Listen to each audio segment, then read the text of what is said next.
Good evening, ladies and gentlemen, and welcome to another edition of Conejo Oaks Baseball. I'm Josh Mechanick alongside Max Schwartzberg as we take you through tonight's action between the Conejo Oaks and the visiting MLB Academy Barons. The Oaks are red hot going into play today. 5 wins in a row, 4 in CCL play, including a 9-3 victory yesterday over the San Diego Sunrays. And they take on the Barons for the first time this weekend out of 2 games. They play again tomorrow here at Sparky Anderson Field, also a 4 o'clock first pitch. On the mound for the Oaks today is Ethan Glassman. He's been one of the better pitchers for the Oaks this summer, making his 4th start. Going up against this Barons lineup, that's led by Evan Cornwell, who's playing shortstop, followed by Jack Burke, the center fielder. Dylan Kordich, it's the first time we've seen him in this matchup. He bats 3rd, with Andrew Pyle, the catcher, batting cleanup. Dylan Lena, who always seems to give the Oaks fits, bats 5th, playing second base, with Andrew Kirkner, the first baseman, batting 6th.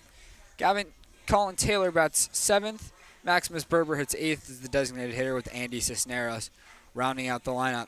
Well, the Oaks find themselves atop the CCL standings, 10-5, tied with the Santa Barbara Foresters, and they're going to look to continue that 5-game win streak today. Well, Max, what do they have to do to keep it going? Well, it may sound obvious, as we talked about yesterday, but it all comes down to continue to execute offensively, get that big hit. We've been seeing that really during this entire win streak. The Oaks clearing the bases, getting a lot of bases clearing doubles, and the pitching's been really impressive too. If you want to just go back to yesterday, Luke Wexler in the bump with the 5 scoreless. Ethan Glassman's been tossing the ball well. So it's going to look to just continue to do what they've been doing best, playing good baseball and clean baseball all the way around. Glassman has a 3.46 ERA coming into play today. 14 strikeouts in 13 innings for Glassman. He became the first Oaks pitcher to complete 5 innings in his last start last Saturday. We've now seen both Cole Fisher and Luke Wexler accomplish that feat. And we'll see if Glassman can continue with some stellar Oaks pitching performances as of late, as he misses with the fastball outside. And we're underway here. 4:01 first pitch. Evan Cornwell, the shortstop, leads things off for the Barons. And he slaps that one foul. We know Glassman is in the portal, so you have to imagine there's some schools out in attendance today to watch him pitch. Making each of these performances extra important for him until he makes that commitment. It's 1-1. Just misses off the outer plate. That was a cutter that just didn't catch the corner. Glassman, fastball, cutter, changeup, curveball. 4-pitch mix, just recently added the curveball. That one's lined into right center field for a base hit. A leadoff single for Cornwell. Tommy Kenlinger cuts it off, and the Barons have a base runner to start off the ballgame. Yeah, that's a really good swing. Not hit too hard, 87 in, 82 out, but doing a good job of just staying in on it and taking the other way. That's how you stay inside the baseball. Really professional at bat from Cornwell to lead it off. You mentioned Kenlinger cutting that ball off in right center. He plays center field for the Oaks today with the rest of the outfield. Kai Caranto in left, Austin Carrillo playing right. And on the infield, Cooper Sheff at third, Alon Camarillo at short, Jordan King at second, with Dominic Hellman playing first, and Marcus Galvan does the catching for Ethan Glassman. We get ahead of Jack Burke with a first pitch fastball. Glassman 86 to 88 with his first few pitches, which is typically where we see him. He'll hit 89 a couple of times, but we've yet to see him pop a 90 yet this summer. There's his first changeup of the day. It's in there for a strike.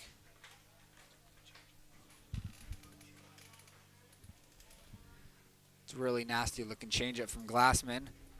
See if he doubles up on it in this 0-2 pitch. He does indeed. And it's called strike 3. Wow, that is one of the worst calls I've ever seen. Oh. Wow. Everyone, including the hitter Burke, is kind of confused on that one. That is what? Yeah, Kenny Landreau coming out to argue the call. He cannot believe it. That was not only down, but it was at least 2 balls out. That is horrible. Well, I guess the Oaks will take it. First strikeout for Glassman, but If that's what we're going to see today, I think we're in for a rough one, folks. Yeah, I think it was like almost an accident call. This one's hit on the ground up the middle. No chance to turn two. Great spin and throw from Alon Camarillo to make sure he gets an out at first. Yeah, that's just an athletic play. We've been seeing that from Alon really all summer. One of the smoothest gloves and hands in the field, and that's a great display of that. Umpire's still hearing it.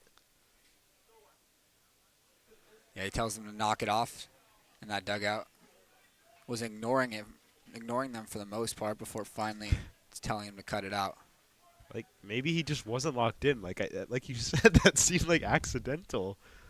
Like, how could you look at that pitch and say, "Nah, that's a strike"? Like, that one's called a strike. Catches the corner.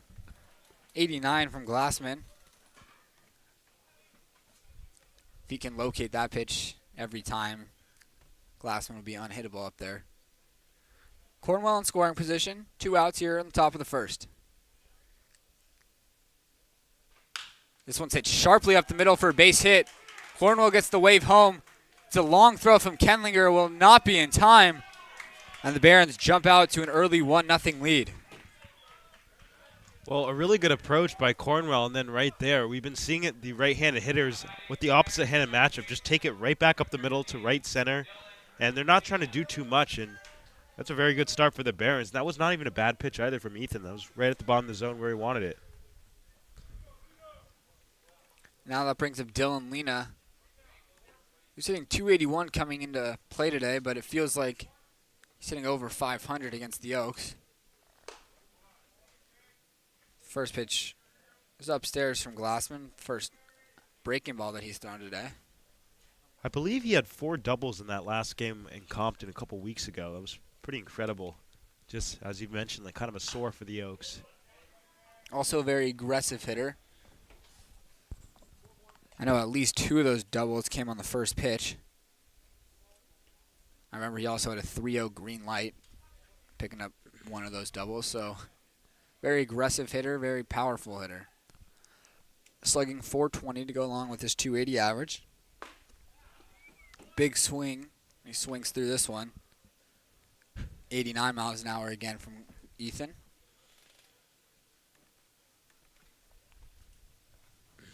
Glassman still yet to touch 90, but you know, each time he rears back, that's what he's trying to do. With that fastball. Steps off. Him and Galvan are trying to get on the same page here. I mean, he's throwing the ball well. It's really coming out of his hand. I would not be surprised if we saw the 9. There's the fastball that just misses. Glassman sitting 89 now with the fastball.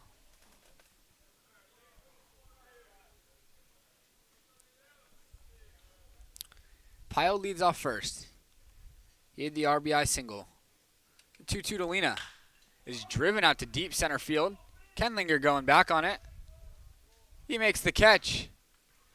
And that's the 3rd out of this first inning. The Barons scratch across 1 before the Oaks even come up to bat. So they'll be facing Andrew Stanley, who pitches for the Barons today, already with a 1-0 lead.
Bottom of the first inning here.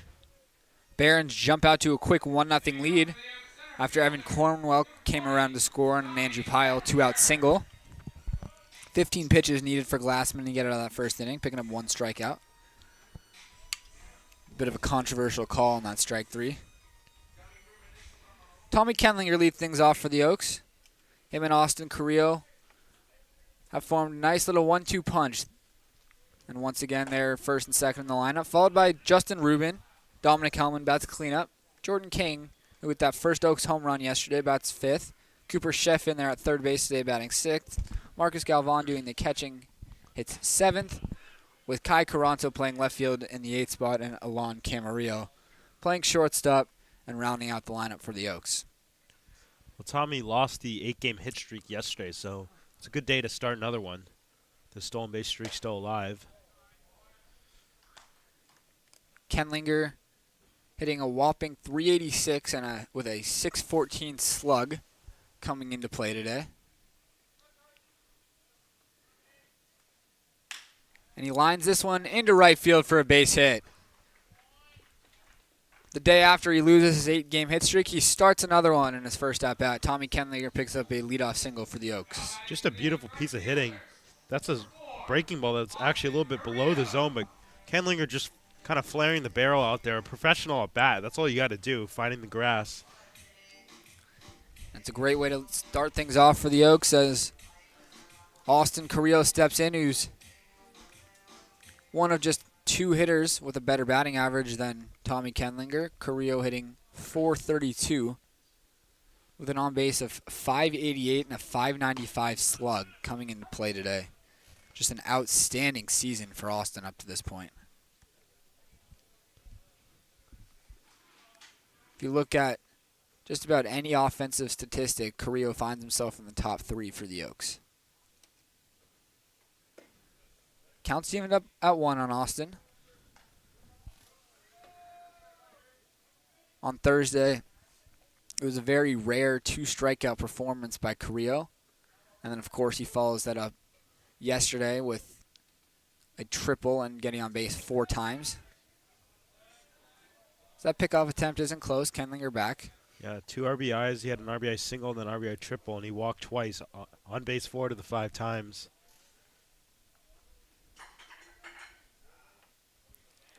Leads the Oaks with 12 runs batted in. As there goes Kenlinger. Throw from his knees is perfect from Pyle, and he got him.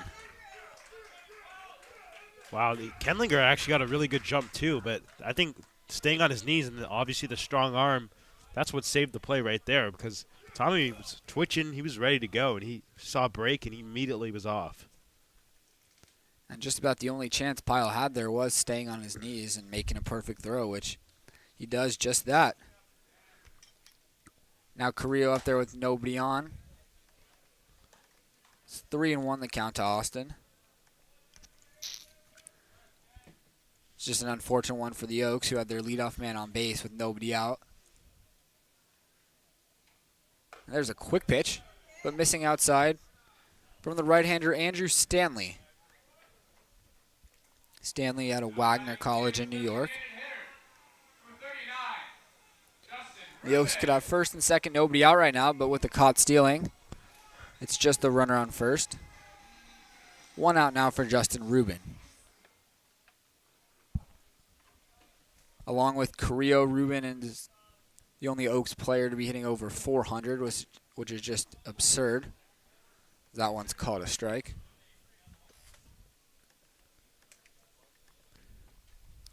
Rubin 12 for 28, hitting .429 with a .714 slugging percentage.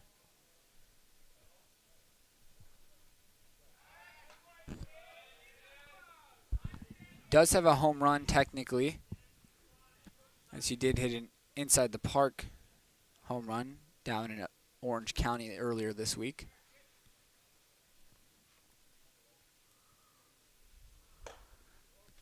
So that breaking ball misses inside. Not too much break on that pitch. Counts even up at 1.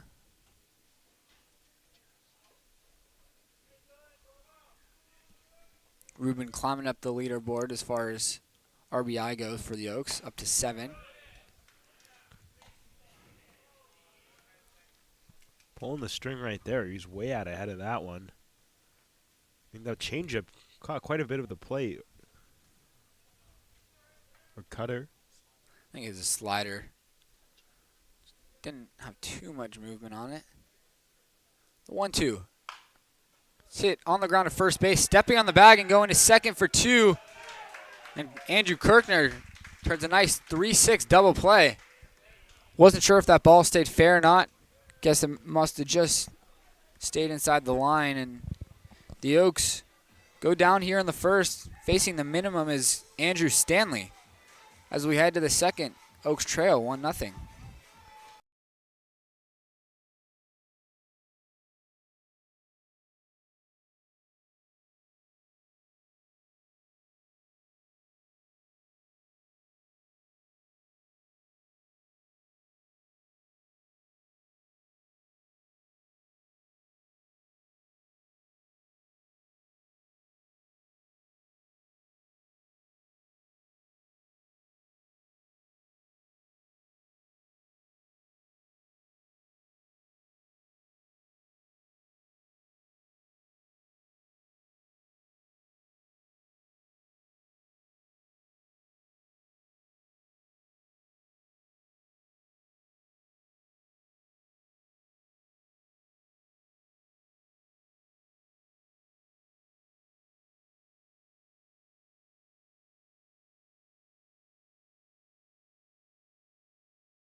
Andrew Kirkner leads things off for the Barons here in the top of the second inning.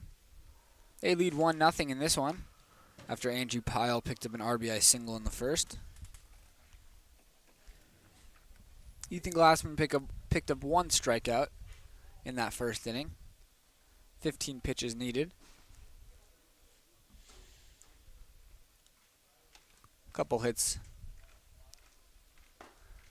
That's a nice looking cutter from Glassman, who gets a swing and miss. 0-2. Yeah, Ethan really placing these balls well, especially when he knows he doesn't necessarily have to throw a strike in the count. He's really making it stay in the zone for a while. And there's another nasty looking cutter. 3 pitches, 3 strikes. And Kirkner goes down to begin this second inning.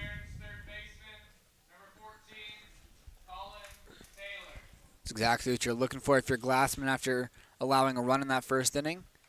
Starting off this second with a 3-pitch strikeout. Brings up Colin Taylor. Third baseman today for the Barons. He's played third in every contest between these two teams. That one misses outside.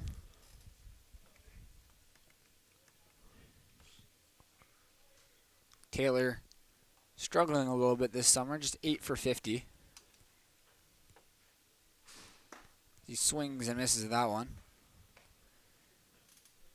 He's well ahead of that. Hopefully, we'll see if Ethan reads the body language and might double up on it. But really, all his pitches look to be working early on, so I'm sure whatever he goes with would be a good choice.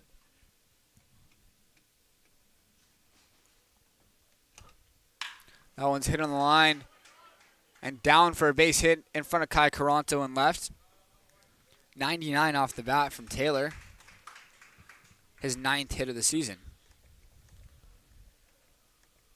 Well, even though he got the swing and miss on the pitch prior, that one also kind of leaked over the middle of the plate. So does this one. So making the adjustment for Taylor. Now looking for a double play ball to get out of this inning is Glassman. Maximus Berber up there, who takes a strike on the corner. Great looking pitch from Ethan. Berber a prime double play candidate. Glassman looking to live away and down.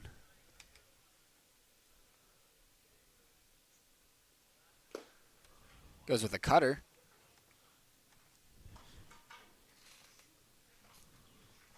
Swing and a miss. Nothing and 2.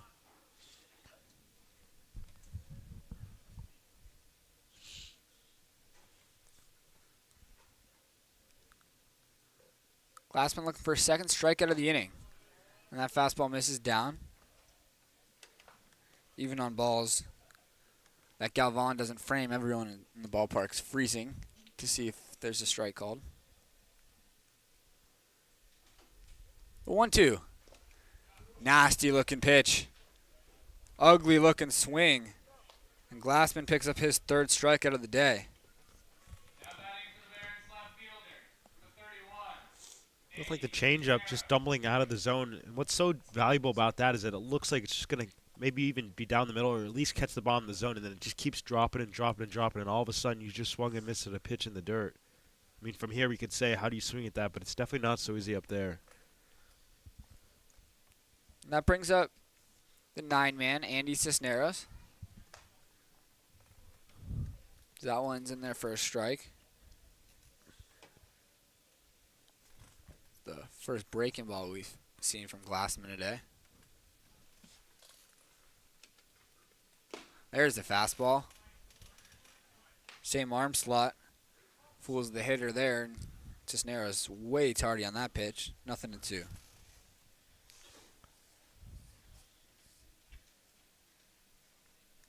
Looking to strike out the side here in the second. Quick 0-2 hole. The pitch. Slap foul into the parking lot.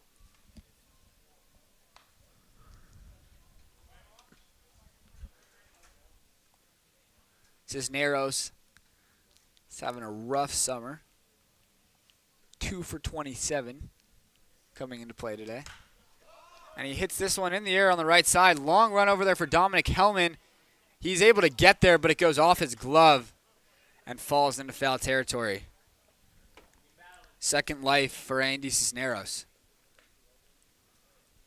Hellman ended up all the way out in the right field corner. Definitely a tough play for him. He was able to get a glove on it, but just couldn't corral it.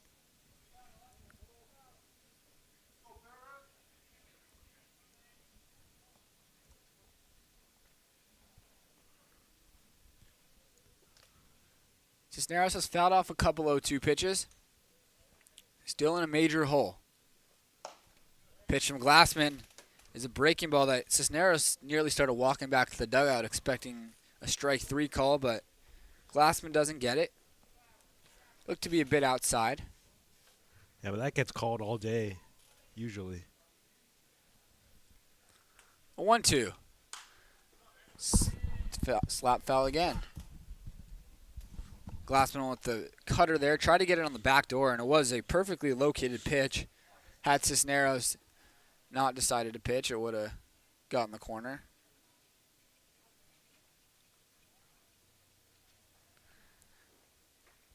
See what Glassman goes to on this 1-2 pitch.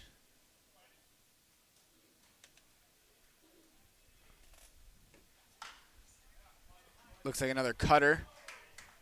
That's hit foul. Excellent effort by the third base coach. Can't make the play, but getting some appreciation from the Oaks dugout.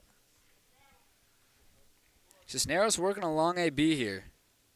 Fell behind 0-2 and still a 1-2 count, but 4 foul balls since getting in a 2-strike hole. Glassman looking for that swing and miss. That fastball misses down. 2-2 the count.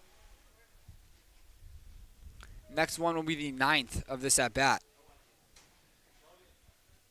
After a quick first couple outs, Cisneros really making Glassman work this inning. Looking for a strikeout. And that one's hit softly on a line. Jordan King is there to make the catch and finally sit down Andy Cisneros after a 9-pitch plate appearance. We head to the bottom of the second with the Oaks still looking for the first run in this one.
Bottom of the second inning here.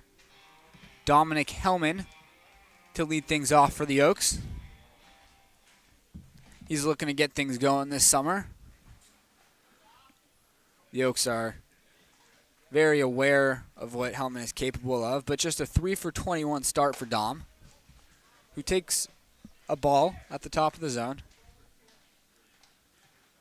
First pitch breaking ball there from Andrew Stanley, who faced the minimum in the first, gave a leadoff single to Tommy Kenlinger, who was then thrown out stealing. That's the second or third time today we've seen Stanley speed up his windup in an attempt to quick pitch these Oaks hitters. He does it again here. Hellman swings through the breaking ball.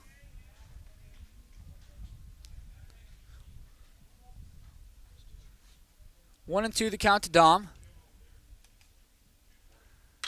Now hits this one in the air to dead center field. Still going back on it and finally making the catch is Jack Burke.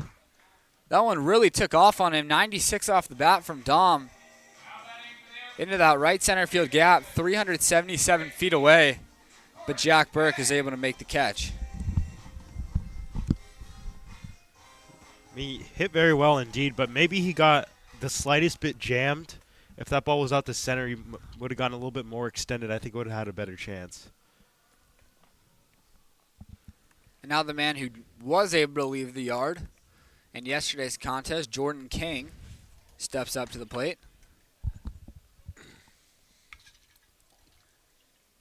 King drove a ball over the fence in right center field yesterday. Talked to him a bit about it after the game. He was very surprised to see it go over the fence. Thought it was just a line drive into the gap. He said right out the box, he put his head down sprinting. He was thinking triple out the gate. And then all of a sudden, you watch that ball sail over the fence in right field. Nearly left the yard a second time. And his last at-bat, flying out to the warning track in right field, said he just missed that one. He gets a 3-0 green light, no surprise, but rolls it foul. That's the miss you're looking for. If you're giving someone a 3-0 green light, it's always frustrating to watch a hitter swing 3-0 and then they're late on a pitch. King just out in front of that 3-0 pitch. And he takes the 3-1 pitch upstairs, apparently. Yikes. I mean, we talk about it every day, but for whatever reason, it seems like the upper part of the strike zone tends to not get the call like frequently in the CCL. It wasn't touching the top. That was a complete strike, like not down the middle, but borderline that area. So, kind of interesting. So, 1-out base runner for the Oaks. Brings up Cooper Sheff, who takes a strike.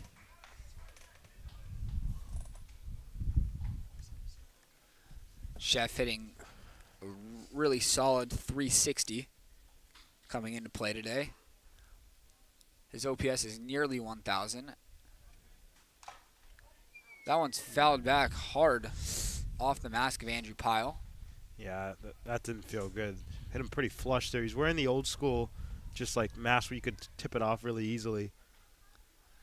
Good feel by the home plate umpire. Just heading out to the mound, cleaning off the plate a little bit to give Pyle some time.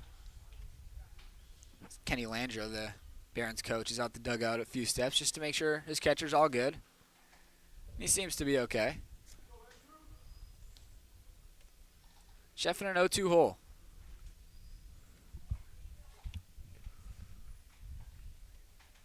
He's got King at first with 1 out here in the second. Quick pickoff attempt. King is back in there easily. It's a pretty good move. Getting some shouts from his teammates in the dugout, Andrew Stanley. King's back in there safely. Sheff spoils that breaking ball, fouls it away. That one just stayed up a bit, enough for Sheff to foul it back. Cooper, who is currently in the transfer portal, was talking to one of the Oaks assistant coaches specifically about Cooper Sheff and raving about him, about how he does things the right way. Chef fouls that one away. Oftentimes you come to summer ball and you see what guys' routines are about. Some guys are more relaxed than others about the way they do things, but coming from a big-time program like Oregon, it's no surprise to hear that Cooper Chef goes about things the way that he's supposed to. The 0-2 is in the dirt. Chef goes chasing at a breaking ball. He goes down swinging for the first strikeout of the day by Andrew Stanley.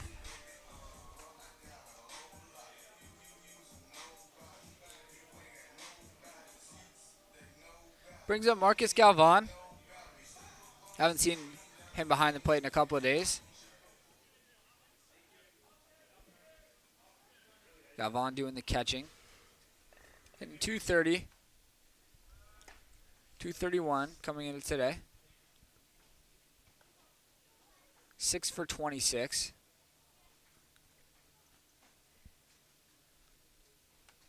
Left-handed hitter.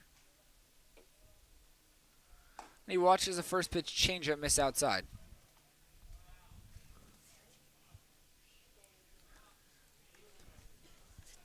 Stanley clearly confident enough in that pitch to throw for a strike.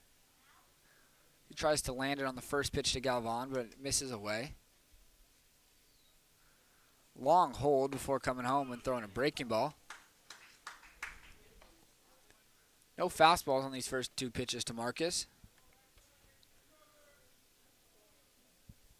So the Barons know he's certainly no slouch as the 7 hitter in this Oaks lineup. Oaks can swing it well 1 through 9. That fastball misses outside. Remember, Marcus got his first hit of the summer against these Barons back in Compton. I believe the Oaks have won all 3 against this squad so far.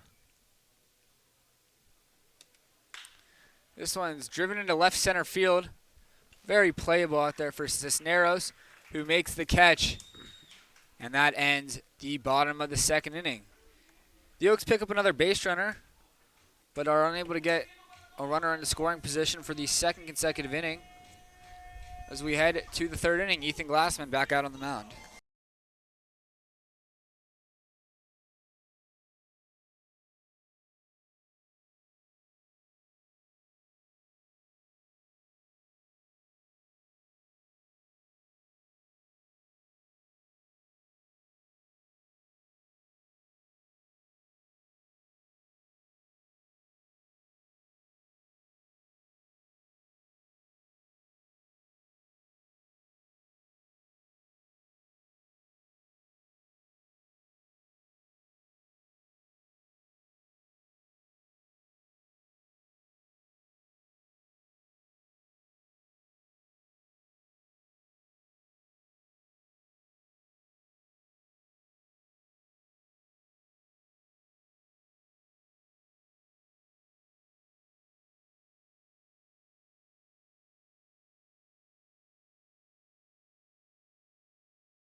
A 19-pitch second inning saw Glassman's pitch count rise up to 34 through 2, but no runs came across for the Barons, who still lead 1-0 in this one after they scored in the first inning. Glassman back out for his third inning of work. Throws a first pitch changeup and gets Cornwell fishing in the dirt. He's really got that pitch working today, does Ethan. Goes to it again, but it's hit back up the middle and through the Oaks infield for a base hit. The second consecutive at-bat that Evan Cornwell has picked up a single. Well, Cornwell in the top of the order really taking a good approach against Glassman. Not trying to pull the ball and just kind of going up the middle the other way. And it's really working out for them early on.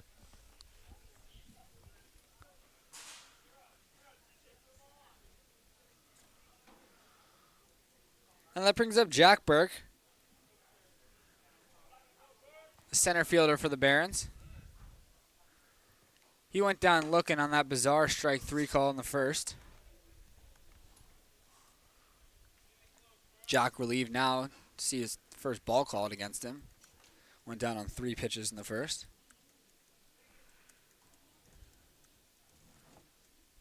As Glassman has Cornwell picked off, but Hellman can't corral it at first base. And now rounding second and headed to third, standing up is Evan Cornwell. Unlucky break for Ethan Glassman and the Oaks. Really unlucky and kind of just a sloppy play. I mean, the last time the Barons were here, that was when they had 6 errors. Obviously, that's just one, but usually, you know, you like to see these teams kind of clean it up as we get deeper in the summer. It's probably going to go down as an error on Hellman. Ball did not hit the dirt or anything. All glove. That one's driven out to left field. Carranzo going back. He's going to make the catch right in front of the warning track. But Cornwell is going to come in to score. And the Barons double their lead. It is now 2-0. Good piece of hitting there from Jack Burke. Taking the cutter on the inner half and driving it out to left field.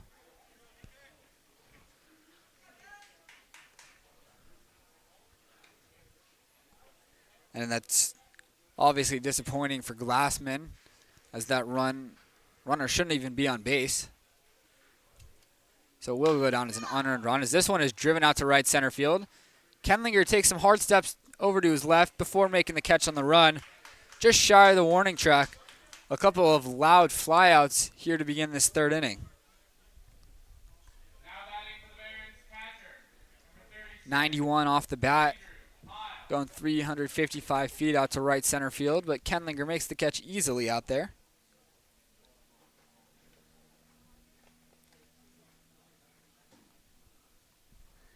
Brings up the cleanup man, Andrew Pyle, who drove in the first run of this game, hitting a single right back up the middle.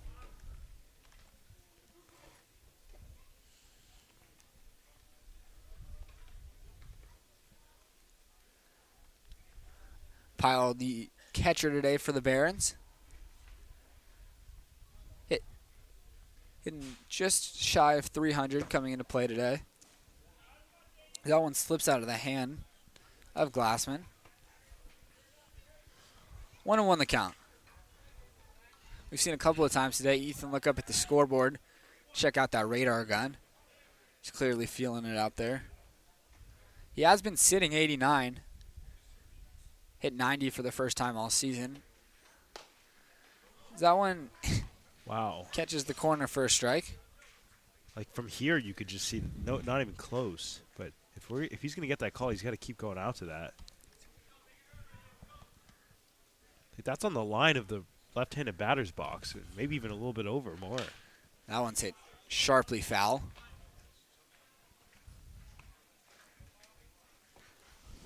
Count is still 1-2 on Andrew Pyle.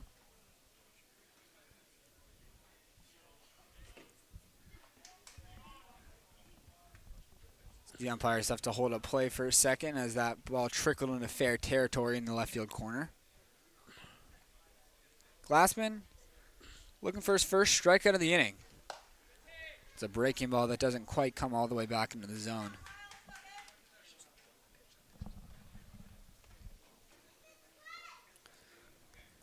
Ethan hasn't thrown that breaking ball too much today. See what he goes with on this 2-2. It is a fastball. Good location on the inner half. Pyle just spoils it. He's been able to locate that fastball on the inside corner really well, Glassman, because he has so much run on that fastball. Another foul ball. Definitely frustrating for Ethan, not able to put the hitters away fast. I mean, we saw a couple innings ago that at bat against Cisneros just kept carrying on, and we're seeing it here. Already 8 pitches. The next one will be the 9th of this at-bat. Here it comes from Glassman. And not getting the call on a high fastball. The count will now run full. Looked like it might have caught the top of the zone. Not getting the call, though. And the next one will be the 10th pitch of this at-bat. 3-2. Nasty changeup. Gets Piles swinging. That is the 4th strikeout of the day for Ethan Glass. Up an under and run here in the 3rd inning, which allows the Barons to extend their lead out to 2-0 as we head to the bottom of the 3rd.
Kai Caranto leads things off for the Oaks in the bottom of the 8th, or bottom of the 3rd inning. He's the 8th hitter for the Oaks. 8-9-1 coming up this inning. 1 hit for the Oaks through 2 as Caranto goes after the first pitch and hits to the shortstop Cornwell, who sets his feet and throws out Kai to begin this 3rd inning. Quick 1 pitch out for Andrew Stanley. Your favorite walk-up song, Josh? Yeah, actually, I finally told Alon after the game on yesterday. Said, your walk-up song is fire. It gets me feeling good. She said, yeah, it gets me feeling good, too. That's why he wants to walk up to the box. Vibes high. Can't blame him. Alon playing shortstop today. He's been really good defensively for the Oaks. And he hits this one on the ground to the other shortstop, Evan Cornwell. 2 putouts for Cornwell here in this 3rd inning. A couple outs on 3 pitches for Andrew Stanley.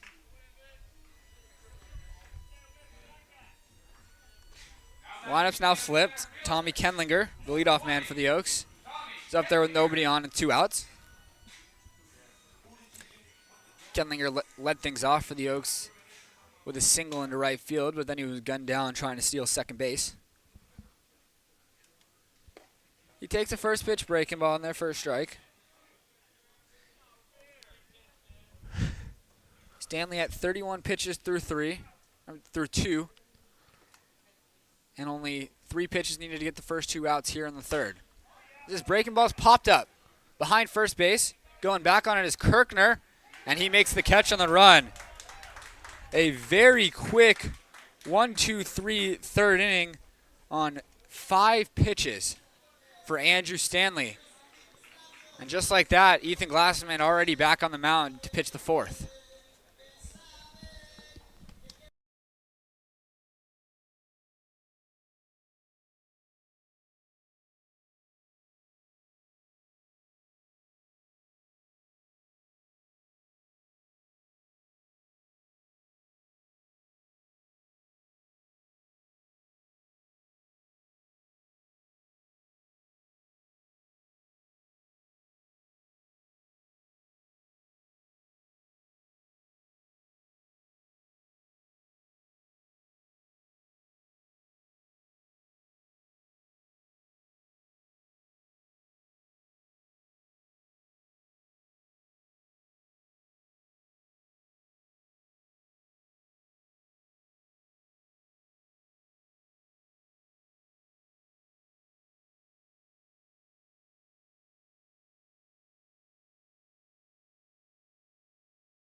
The two number 13s in this ballgame face off to begin this fourth inning.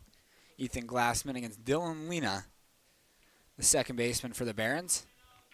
This is looking like it'll be the last inning for Glassman as a right-hander, Eldridge Armstrong, starts warming up for the Oaks in the bullpen, ready to make his debut.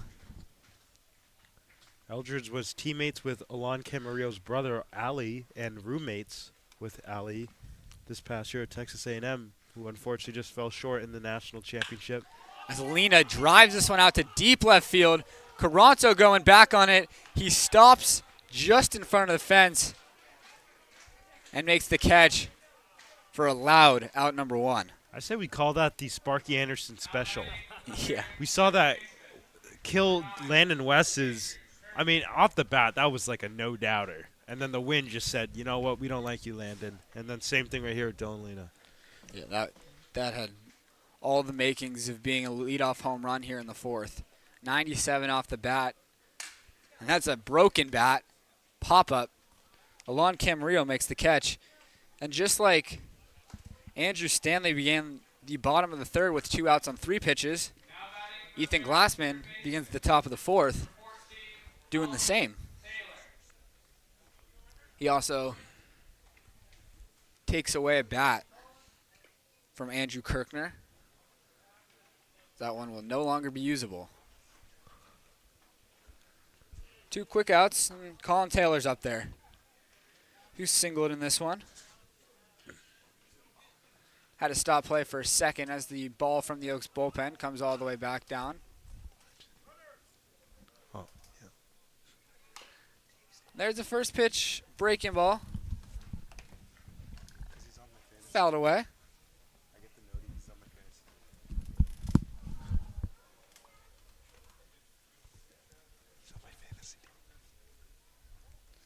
Colin Taylor already has a single on this one. Line drive into left field. Takes a cutter upstairs. 1-1.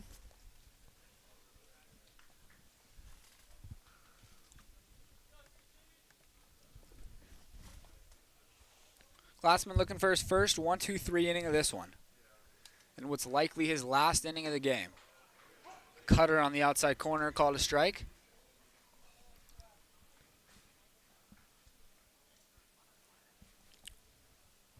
One and 2 the count to Taylor, who steps out, takes a second to regather himself.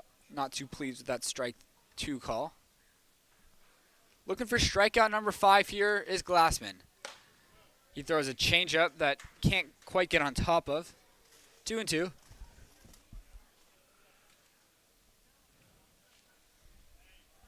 Glassman working quickly now. He's on the mound before Taylor's in the box. He's already firing his 2-2 pitch that Taylor just gets a piece of. Might have nicked the home plate umpire a little bit. Don't think Galvan realizes it, but I think it did hit the foot of the home plate umpire. He plays it off. Still 2 and 2.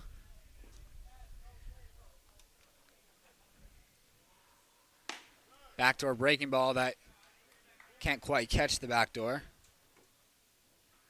3 and 2 the count to Taylor. Seems like we've seen an awful lot of these between Glassman and these Barons hitters. Looking to end off his outing strong. Glassman's payoff pitch is swung on and missed. 5 strikeouts for Ethan Glassman, who finishes off his 4th inning of work. The Oaks offense has some work to do. They trail 2-0, just 1 hit in this one as we head to the bottom of the 4th.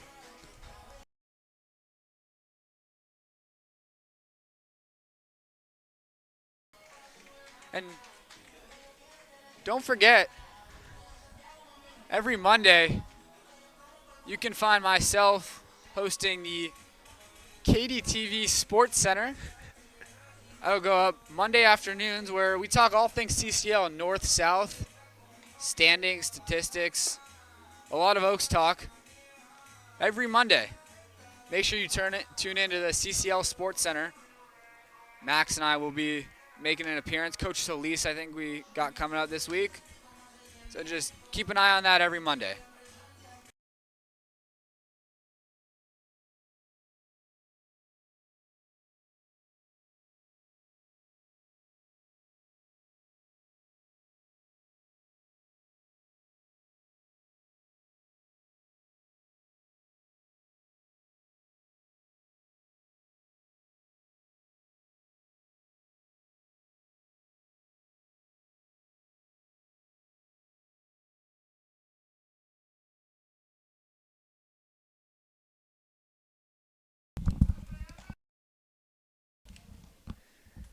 After a 5-pitch third inning, Andrew Stanley only had 36 pitches through 3 scoreless up to this point.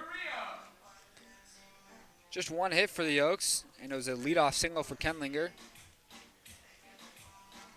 The only base runner since then, Carrillo walked, and so did Jordan Kang. Haven't had anybody in scoring position yet. So that fastball catches the corner. Carrillo not too pleased with the call. He walked back in the first. And now he's behind the count 0-2. Stanley maintaining his velocity from the first inning. It's been sitting 85-86. Looking for a strike at a Carrillo. Quick pitch. Sliders in the dirt. Well, Austin took a little bit of exception to the quick pitch. You could see right after he saw it as a ball, he looked straight back at him. But kind of one of those like highly emotional players who lets it play in his favor. He gets pretty fired up and usually gets the best of the pitcher. Well, he goes down swinging here. Nasty looking changeup from Stanley. And he picks up his second punch out of the day. Rare Austin Carrillo strikeout. Brings up Justin Rubin. One interesting thing to note here, while Eldridge Armstrong warms up in the bullpen for the Oaks, head coach Dave Solis is actually watching this inning from the Oaks bullpen.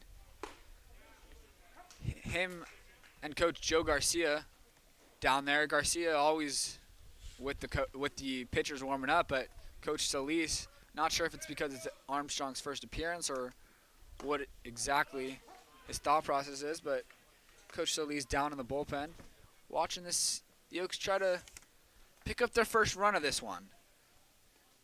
Justin Rubin's in an 0-2 hole after taking a pitch on the inside corner that he wasn't all too pleased with. But he lines this one down the left field line for a base hit. A stand-up double for Justin Rubin here with 1 out in the 4th inning, and his hot start to the summer continues. Well, the Oaks look to really get something going here. I mean, they've been kind of the thorn in the side for the Barons. 3 of the 9 losses for MLB Academy come against the Oaks, so definitely it seems like early on the Oaks have had the Barons' numbers, but being threatened here and a really good pitching performance, but they got the right guy in the box to put something up on the board. Dominic Hellman, who flew out to deep center back in the 2nd inning. He's got a runner in scoring position and just 1 out. Oaks looking to chip into this 2-0 lead.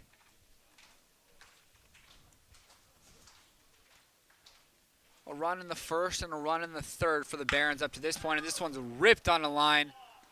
Eldridge Armstrong makes the play down there in the corner. 109 off the bat from Hellman.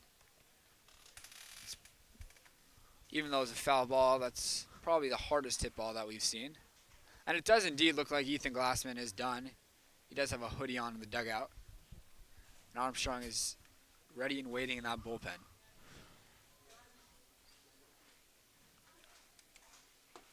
This one's hit sharply up the middle and into center field for a hit. Dominic Hellman comes through with an RBI single, and the Oaks have cut this lead in half. It is now a 2-run ball game.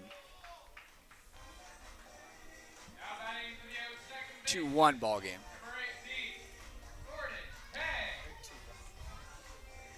102 off the bat there from Hellman. Hit very sharply up the middle.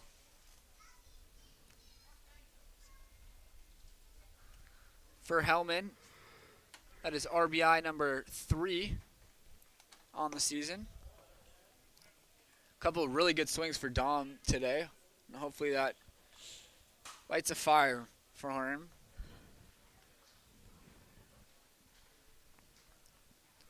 Jordan King up there now. He walked his last time up there. Before that Rubin double, King was the last base runner for the Oaks, not walking the second. Middle infielder playing second base today for the Oaks. Seen him at short as well. He takes a fastball outside. Count is now 3-0. Cooper Chef waits on deck. Just one out here in this 4th inning.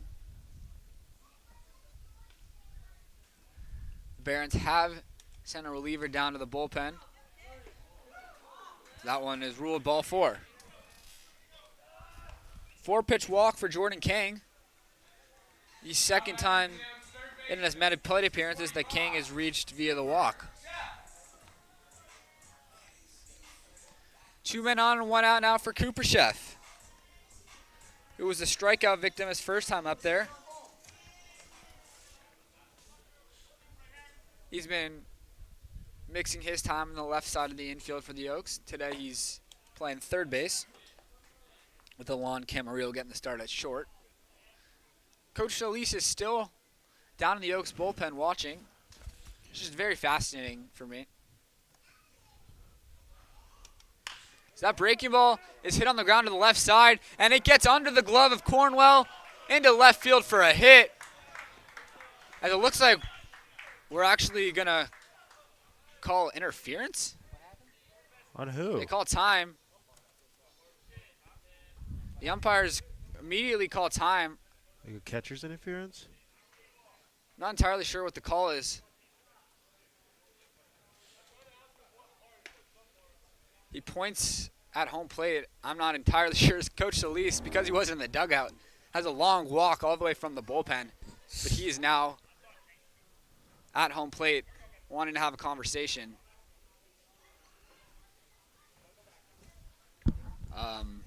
So Cooper Chef is headed back to the batter's box.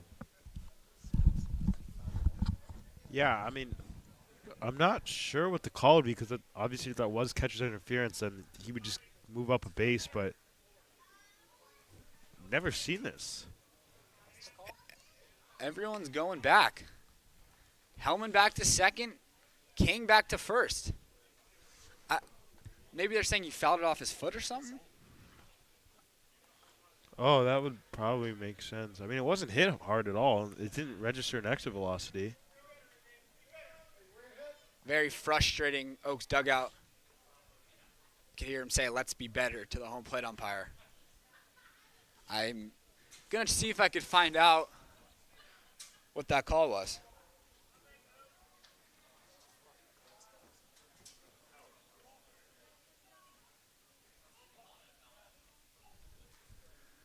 I heard somebody in the stands say something about a foul ball, but they could have just been It's all asking. speculation, I'm sure. That one's fastball outside. Well, Cooper Chef, instead of picking up an RBI single, is now in an 0-2 hole. 1-2 after taking that fastball away.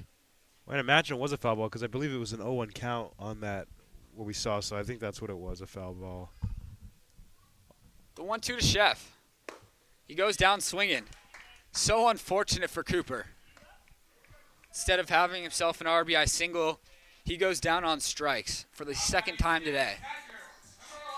And Coach Solis clearly has been in the bullpen for a reason, even after coming down and arguing. Instead of just heading into the dugout, he's back in the Oaks bullpen.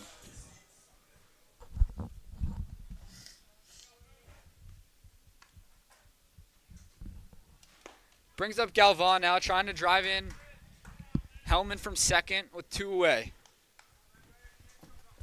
And not only does it take away an RBI from Cooper Chef, but the Oaks tied this game up.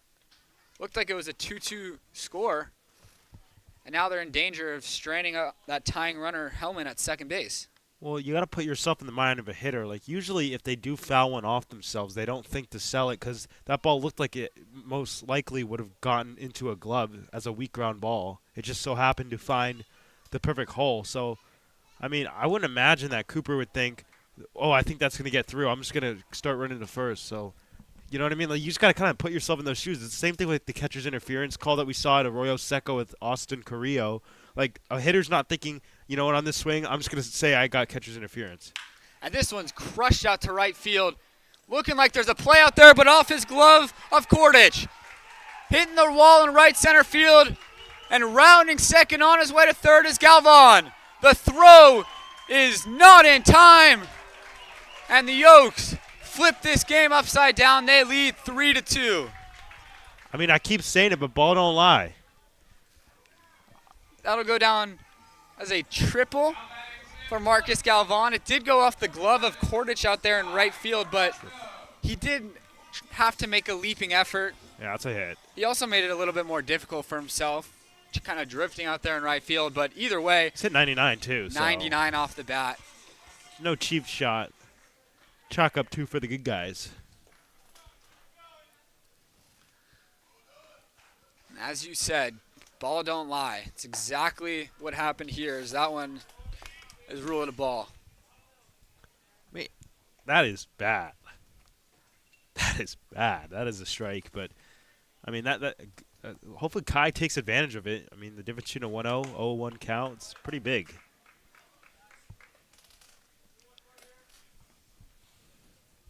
And that's caused Coach Solis to come back in the Oaks dugout from the bullpen. And I'm sure there's a sigh of relief in that you dug it as well. Looked like they were robbed of it. A couple runs as this one's hit, and it finds some grass out there in left field. Kai Caranto comes through with 2 outs.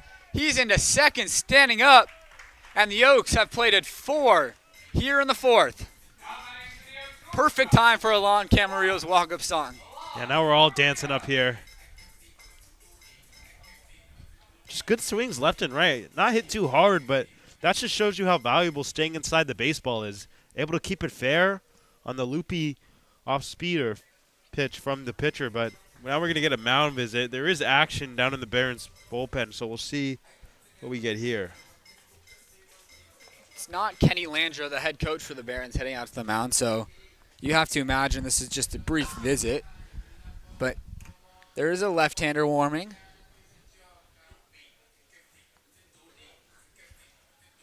Eldridge Armstrong for the Oaks has been ready and waiting for some time to make his Oaks debut. This mound visit just means we get extra time with Camarillo's walk-up song. No one's going to complain about that.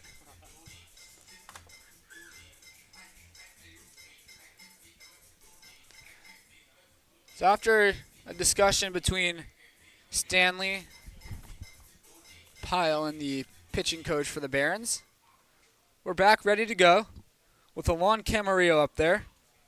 Kai Caranto at second, 2 outs here in the 4th. 4 runs with here in the 4th inning for the Oaks, 3 of them coming with 2 outs. That one's on the corner for a strike.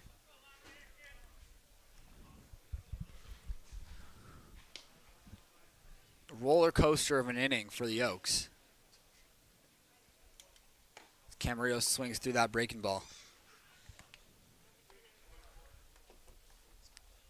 Just timely hitting once again from this Oaks offense. Marcus Galvan, that big knock, the triple into right field, scoring 2. As Camarillo hits this one softly towards the Barons bullpen.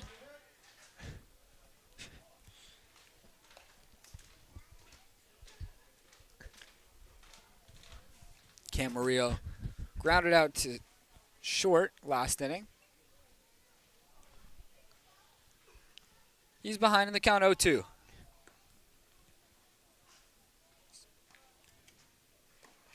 Check swing. No, he didn't. Did not look like he went. They wanted an appeal, but, like, yeah, he barely took the bat off his shoulder. Already 2 strikeouts in the inning for Stanley, although 4 runs have come across. Looking to strike out the side, technically. The 1-2 is lined into left field for a base hit. The Oaks score their 5th of the inning as Alon Camarillo comes through with 2 out. That is a great swing. 95 off the bat. And just another example, staying inside the baseball, going to the pull side on a pitch pretty much down the middle. But able to get some extra oomph on it. And just beautiful swings left and right from the Oaks. A lot of hard-hit baseballs this inning. These aren't cheap hits. The Oaks catching a lot of barrels here in the 4th. And now the 9th man of the inning to hit, Tommy Kendlinger, the only Oaks hitter who hasn't come to bat in this 4th inning. Coming into the inning, Tommy was the only player on the Oaks that had a hit. Now they have 5 in this inning alone. He tries to check swing on the breaking ball, the appeal over to first. He indeed holds up his swing.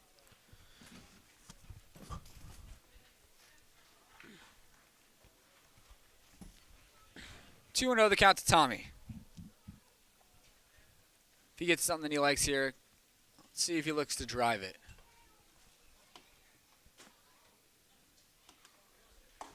It is a breaking ball. Finds its way in there for a strike. Little front door action, and I can imagine kind of a weird arm slot out there from the pitcher. Kind of a sidearm thing, so I'm sure that those front door pitches look even more difficult. There goes Camarillo and sliding in safely after Pyle couldn't hold on to the pitch.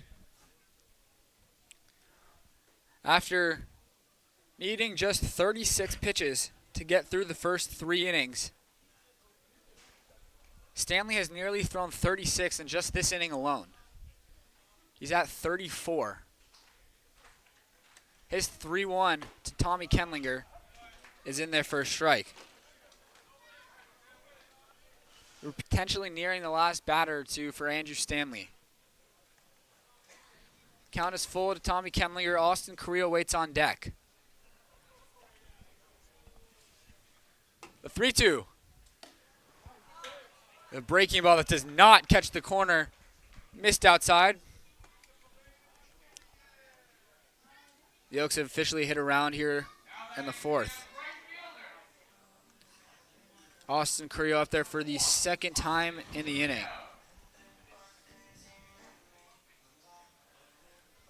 He started off this 4th inning with a strikeout, and that's going to do it for Andrew Stanley.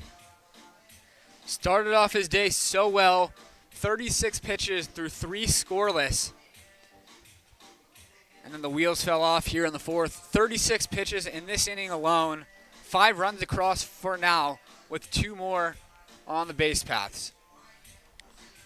We'll have to do a quick break as the new pitcher begins his warm-ups.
Well, the new pitcher to replace Andrew Stanley is a left-hander, Joel Tornero, out of UCSD. Throwing pretty hard up there during his warm-up pitches. Starts with the lefty-lefty matchup against Carrillo, who's up there for the second time this inning. 91-mile-an-hour fastball that Austin fouls off himself.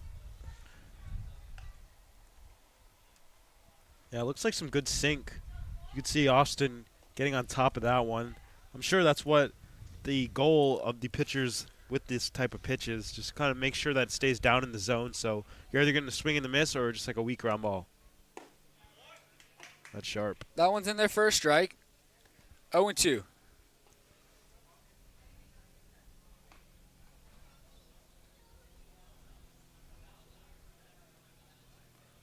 Looking for a quick strikeout. Fastball that Carrillo fouls back. It's got to be a big adjustment for these hitters. The different velocity. They haven't really seen this type of velocity. Feels like over a week. Not sure if any opposing pitcher has thrown over 90 miles an hour during this little homestand. The 0-2. On the outside corner, strike 3. Absolutely perfect pitch. Nothing Carrillo can do about that one, as he strikes out for the second time in the inning. The Oaks offense explodes for 5 here in the 4th. As we head to the 5th, Eldridge Armstrong ready to make his Oaks debut.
In for his Oaks debut, Eldridge Armstrong out of Texas A&M. It'll be exciting to see his arm, as Armstrong was just during his warm-up pitches, sitting around 91 with the fastball. His first fastball in a live game is 93, but it misses well outside. Armstrong started his collegiate career at San Diego State before transferring to Texas A&M. Great time to do it. Obviously aboard for their College World Series ride in Omaha, which we've talked about, of course, unfortunately came to an end in the final game against Tennessee. But Armstrong got out here quickly. That final game was on Sunday, and Eldridge was already with the Oaks for Thursday's game. Clearly very motivated to get to work. Haven't had the pleasure of meeting him yet, but from everyone that's interacted with him. I heard he's very eager and very nice kid as well. Counts 2-1 against Berber.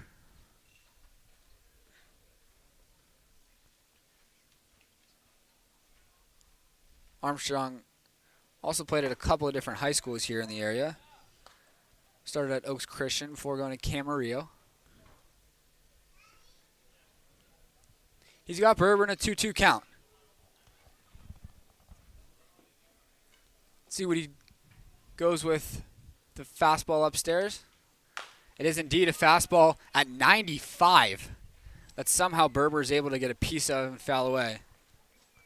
What's kind of cool, like a month ago, his shortstop was Ali Camarillo. Now it's Alon Camarillo. I've seen them hanging out and talking. They've, of course, become very close.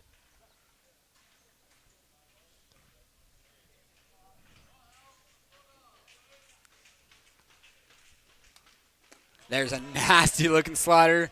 The appeal to first, he clearly went around. What a first at-bat for Eldridge Armstrong.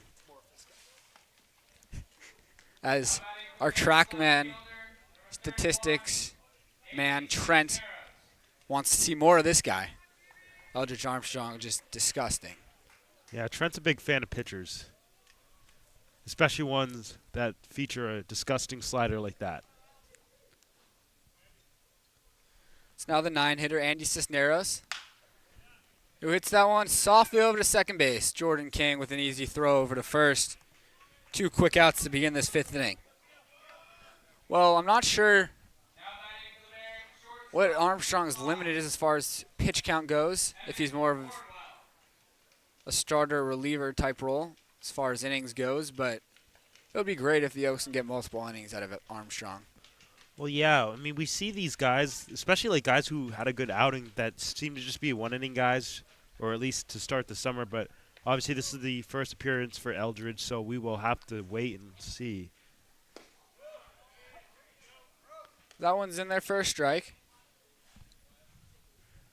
Looked like a really good change up there from Eldridge. Facing Evan Cornwell, who flips over to the left side. Wow. Fastball 93, but just nasty movement on it. Yeah, that's a disgusting sinker right there.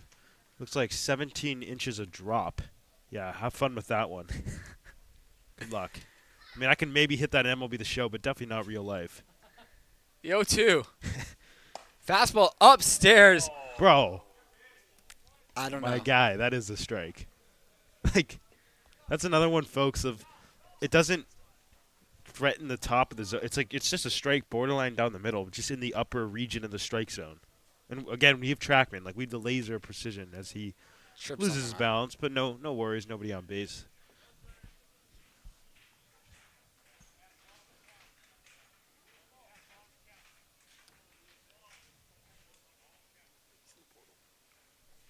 They're just deciding if that's going to be. Are they trying to call that a ball? Coach Solis not happy. It sounded like the third base umpire was telling them that it should be ruled a ball, but why would it be ruled a ball? He didn't pitch it. Is it because he dropped it? Yeah, but it's a balk. There's nobody on base. Nobody on base. You can't balk with anybody. No. Well, unless we got John Cena on second base. I mean, that makes no sense. Like, how could that be? No, yeah. Yeah, I mean. Yeah, balks are not automatic balls, unless it's a pitch clock violation, but we don't have a pitch clock. So what was the ruling on the field? Because then that means that whatever Coach Lee's is trying to dispute it. So I'm sure it's in the favor of MLB Academy.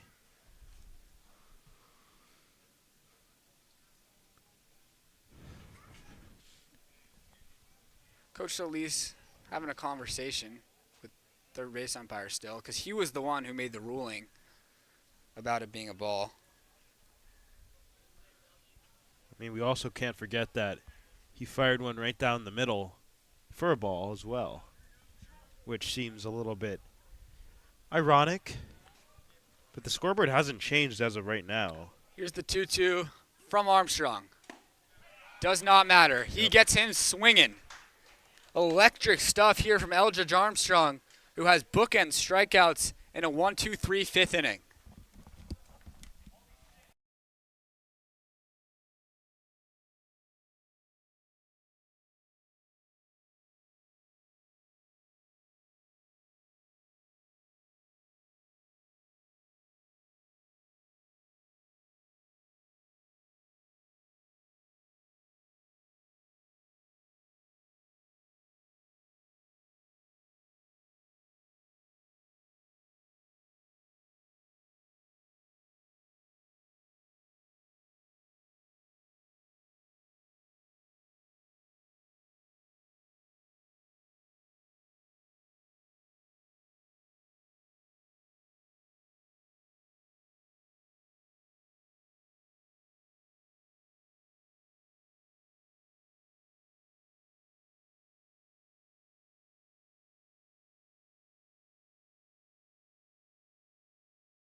Bottom of the 5th inning here.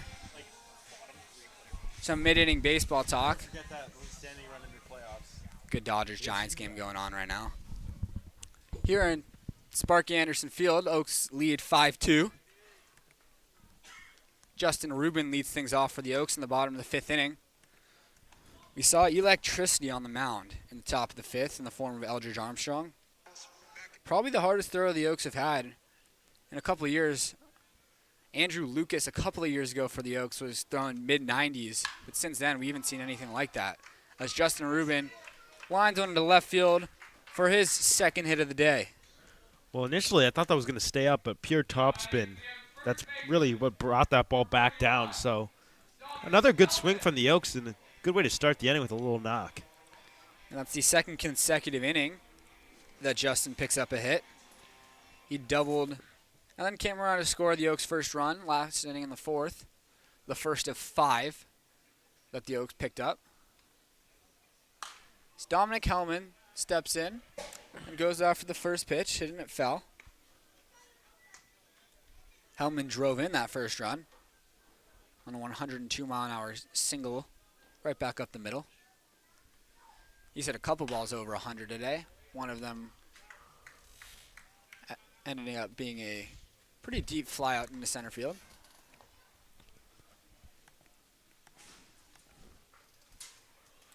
It was his 3rd RBI of the summer, that single.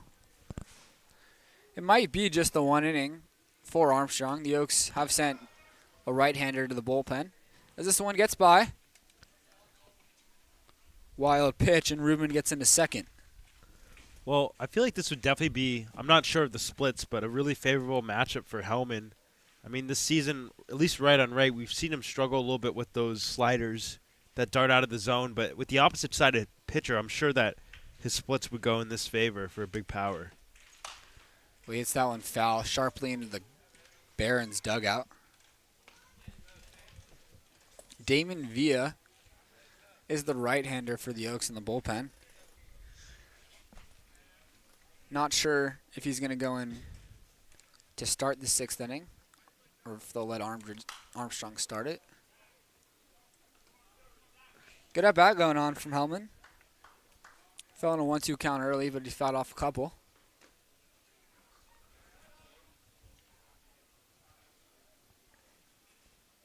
Villa is just very lightly tossing, so I'm not sure if he'll be pitching the 6th. Well, maybe they got to work Eldridge back to consistent playing because, I mean, he only pitched 4 2/3 this past season at A&M, so it's not like he was getting consistent innings. I'm sure he got normal bullpens in, but, yeah, we'll see.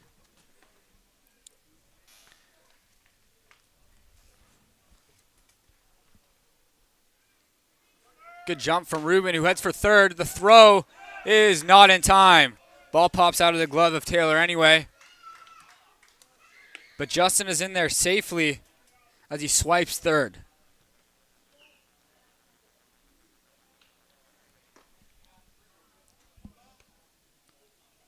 Now a runner just 90 feet away.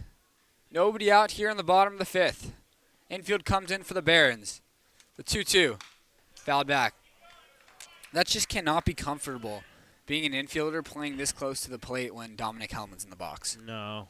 I mean, I know we talk about it all the time, but if you ever catch BP here, it's a pleasure to watch Dominic Hellman swing the stick.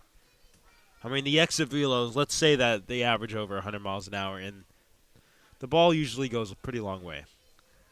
When if he hits one 100 miles an hour on the ground anywhere, it's got to be a tough play to make. I mean, if I'm just throwing my glove out and praying, most likely. Yeah, I'm not sure that's how they're taught to do it. I mean, if I was the coach, I'd be like, what are you guys doing? But Hellman goes down swinging. That's an excellent pitch there from Tornero. A lot of run on that. Looks like 16 inches of run. It's also 91, which is good velocity as well, especially from the left side.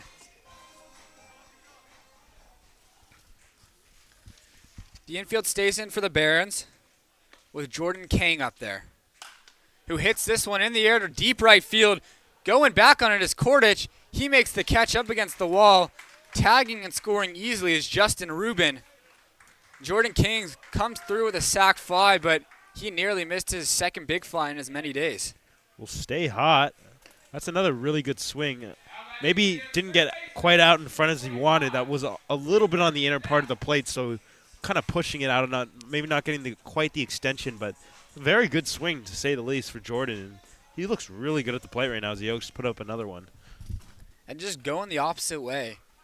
Oftentimes, you know when a hitter's hitting it well when they're just consistently driving the ball the other way. That's what King's been doing these last couple of days. Brings up Cooper Sheff, who's 0 for 2 with 2 strikeouts. Although the last one should have an asterisk on it. Looked like he picked himself up an RBI knock, but the home plate umpire ruled that he fouled it off himself. I have been told that both the first and third base umpire later said that it should have been ruled a fair ball, but they got overruled. So Sheff fell into an 0-2 hole instead of having a single, and then he went down swinging. I mean, I guess it doesn't make up for that egregious strike call back in the first inning on the second hitter of the game, but because I guess you could never say if that was going to lead to runs, but I guess insult for insult in a way. Thankfully, it didn't end up mattering with Marcus Galvan coming through with a triple that scored 2. Sheff not getting the greatest treatment from the home plate umpire today. That one called a strike. Might have been inside a little bit. It was definitely closer than I initially thought, but Sheff, I'm sure, thought it was way more inside considering how close to the plate he stands. There's a breaking ball that catches the zone. And Cooper Sheff goes down looking. It is Eldridge Armstrong for his second inning of work, heading out there on the mound with the Oaks leading 6-2.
Eldridge Armstrong going out for his second inning of work.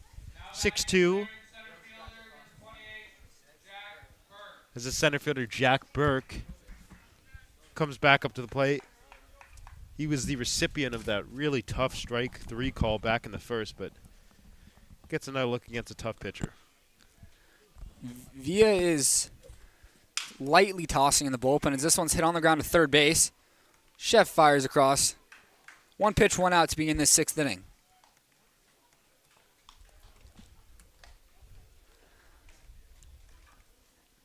.91 on the fastball there from Armstrong, who's been sitting 93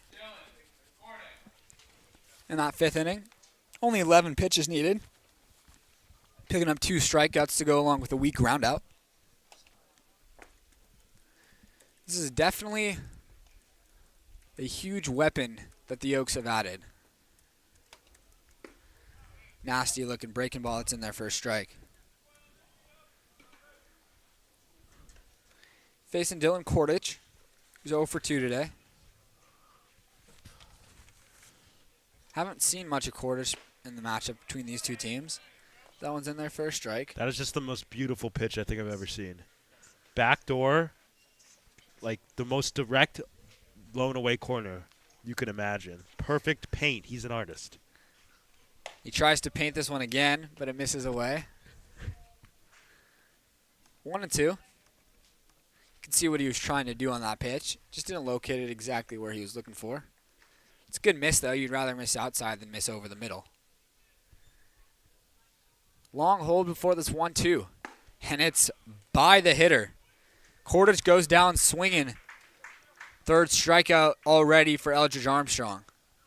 And I say we call him Vincent Van Gogh. That's right on the outside corner, directly where Marcus Galvan wanted that pitch too.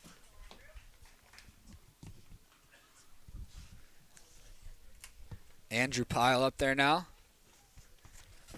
He drove in the first run of the game for the Barons. He takes a look at that breaking ball and misses.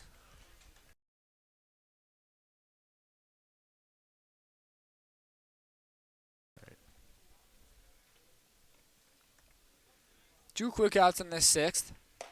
That one's inside. 2-0.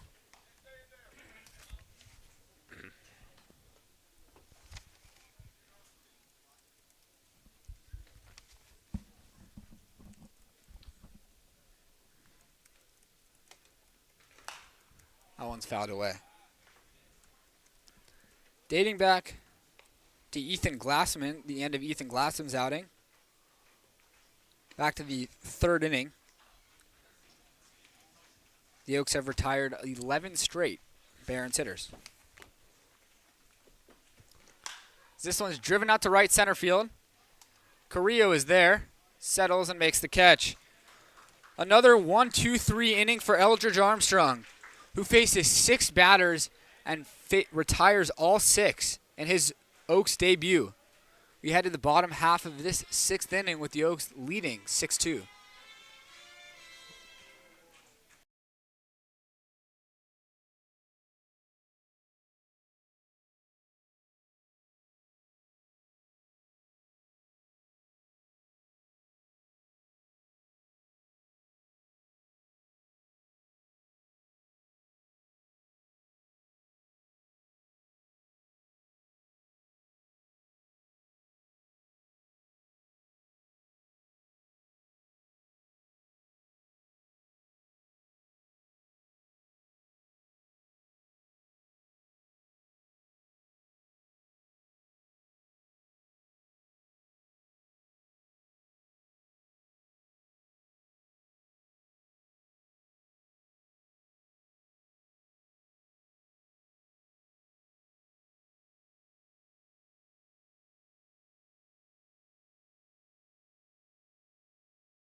The new pitcher for the Barons to begin this 6th inning is the right-hander, Aaron Rosales of Santa Ana College.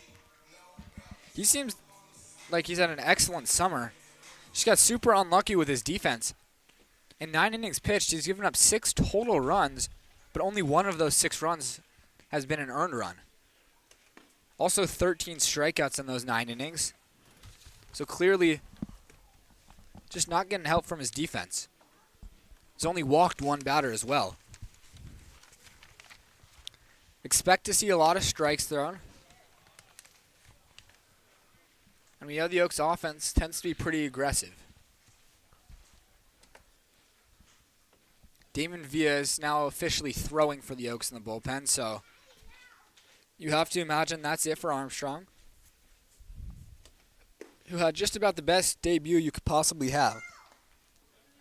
6 batters, 6 outs, 3 strikeouts. He'll definitely become a high leverage reliever for Coach Dave Solis in the future. That one misses upstairs. 3-1 to Galvan, who's doing the catching today and doing an excellent job of it. It's 4 innings for Glassman, the last 2 for Armstrong. Villa looks like he's going to get the 7th for the Oaks. 3-1 to Galvan. Swung and a missed. 3-2. Decent velocity from Rosales. 87 with his fastball. Kai Caranto waits on deck. Before this payoff pitch comes home to Marcus Galvan. Outside, ball 4. Galvan is on for the 2nd time today. And the Oaks have another leadoff base runner.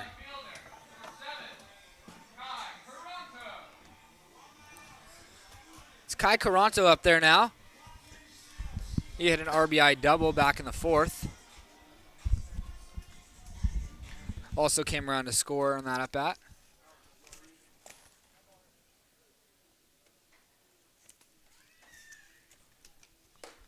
There's a breaking ball that misses up.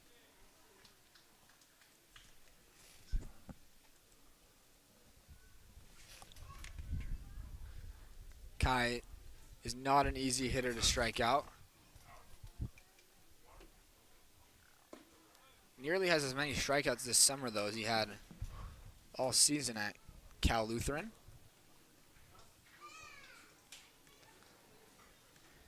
Been swinging the bat well as Kai, picking up a 3-hit day last week against Sosi. That one isn't on the inside corner for a strike. 1-2.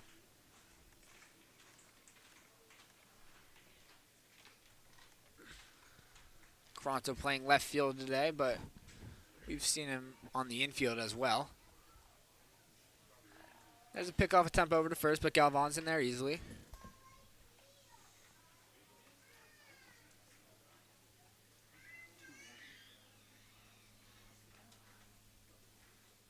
That was Caranto's first extra base hit of the year, that double that he hit down the line earlier.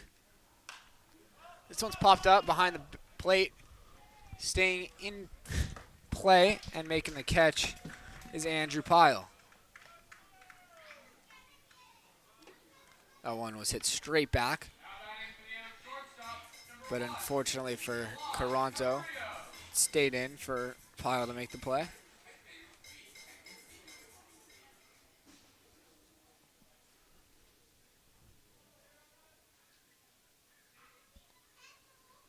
It's Alon Camarillo now, who also drove in a run on a single back in the 4th.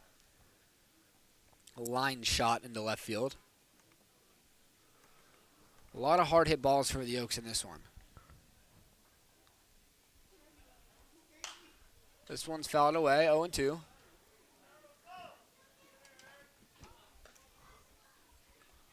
Camarillo comes into play today hitting .240.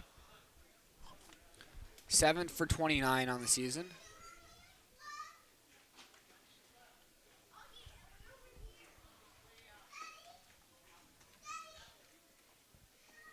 Very long hold before coming home. Camarillo fouls it back off the building behind us. He's got all the little kids chasing after it, looking for a souvenir.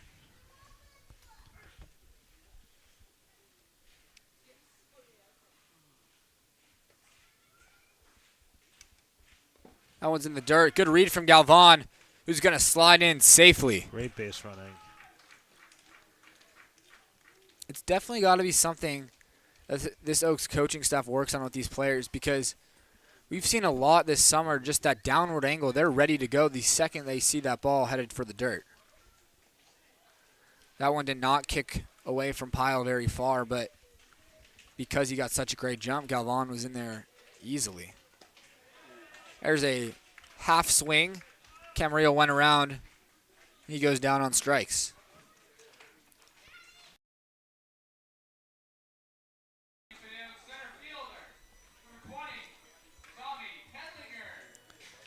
That flips the lineup over to the top. Tommy Kendlinger with Galvan in scoring position and 2 outs here in the 6th.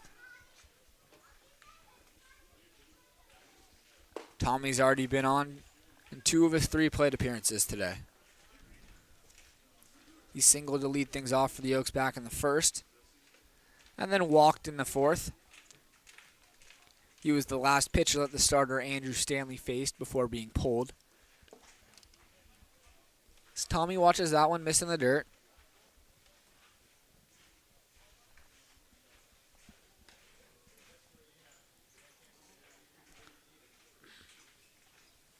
Kendlinger looking to earn himself a CCL All-Star appearance. Hitting nearly 400 coming into play today. OPS over 1,100. It's just been a great leadoff hitter for the Oaks. We thought it was going to be Austin Carrillo, the leadoff man all summer for the Oaks, but he's just dropped down to the 2 spot with how well Tommy's been hitting, and the 2 of them have formed a dynamic duo at the top of this lineup. The 2-1 is inside. Kendlinger jumping out of the way of that one. Big hitters count now for Kendlinger.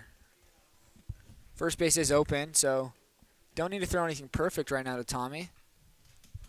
But I'm sure he'll be ready if he gets something. It is a breaking ball. That's a good pitch. Rosales is trusting himself to throw it on a 3-2 count.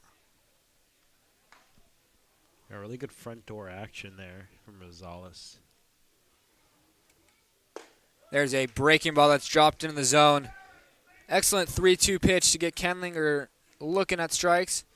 Back-to-back punch-outs to the end of the inning for Aaron Rosales, who pitches a scoreless 6th inning as we head to the 7th.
Top of the 7th inning here. Damon Villa enters, but Eldridge Armstrong continues to throw in the Oaks bullpen, which just means he was too efficient for his own good. The Oaks clearly wanted him to throw a certain number of pitches, but they didn't want to deviate from the plan to make sure everyone else pitched. So after 2 innings, just 20 pitches facing the minimum in those 2, Armstrong's day is done, but he's still throwing a bit more down in the bullpen to make sure that he gets that buildup that we've been talking about. He makes way for Damon Villa. Villa attends UCLA, where he'll be looking to walk on in the fall. This will be his 5th appearance of the summer. 5 innings in those 4 appearances coming in today. Sword. It's a great slider to get Dylan Lena half swinging at that one. It's definitely a different look, especially you got the hard-throwing Eldridge and then the more delicate and painter Damon Villa. Dylan Lena's 0 for 2 today with a couple of flyouts. And his last one looked like it was headed over the left field wall, but the wind here at Sparky Anderson Field knocking it down. Villa looking for a strikeout to be in his outing. Lena just gets a piece of that one. Not exactly the location you're looking for if you're Villa on a 1-2 slider. But thankfully, Lena doesn't punish him, just fouls it back.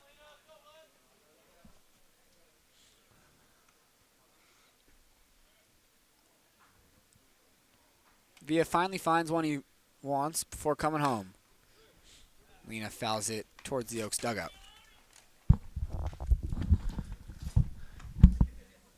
See, it feels like we've seen this a lot today with some Oaks pitchers getting ahead of these hitters quickly, but then have had some trouble putting them away with some lengthy at-bats, a lot of foul balls from this Barons lineup. Lena swings through that one. First batter that Villa faces, he gets him swinging. Now batting for the Barons, first baseman, number 9, Andrew Kirchner. Looks like a really good changeup. You could see way out ahead was Lena, and a really good location too.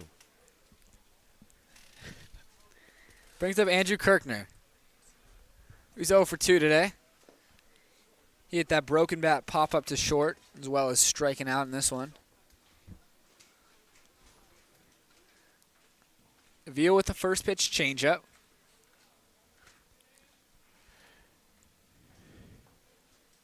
That one's hit on a line for a base hit. Lands in front of Austin Carrillo. And that snaps a streak of 13 consecutive Barons hitters retired. It's an excellent job by Ethan Glassman and Eldridge Armstrong. 12 straight retired up to that point.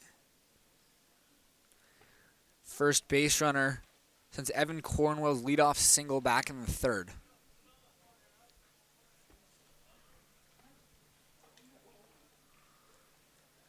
See if Villa can erase that base runner with a double play ball. Facing Colin Taylor. Really nice stop by Marcus Galvan to keep that one close. Not an easy block by any means. Galvan having to slide over to his right to keep that one close.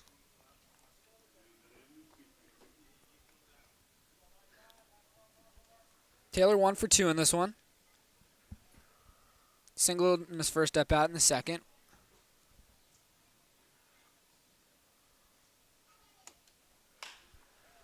As this one's popped up into shallow right field. It's going to fall for a hit. Unlucky one for Villa. Yeah, just 65 off the bat. Nothing you can do there. Really executed his pitch nicely, and sometimes that just happens. You got to put your head down and get back to work.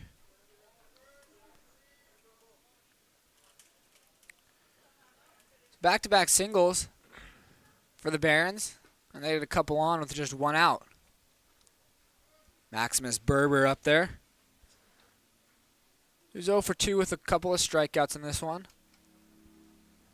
And he takes the first pitch breaking ball that's in there for a strike.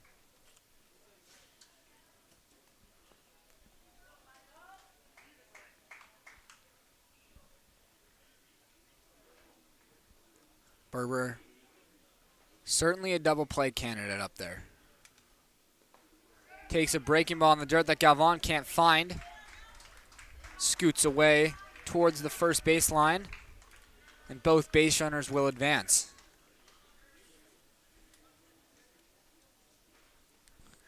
But now it's a big opportunity for Maximus Berber. Huge chance right now for the Barons to cut into this lead. 6-2 is the score right now, but 2 men in scoring position and just 1 out here in the 7th inning for the MLB Academy.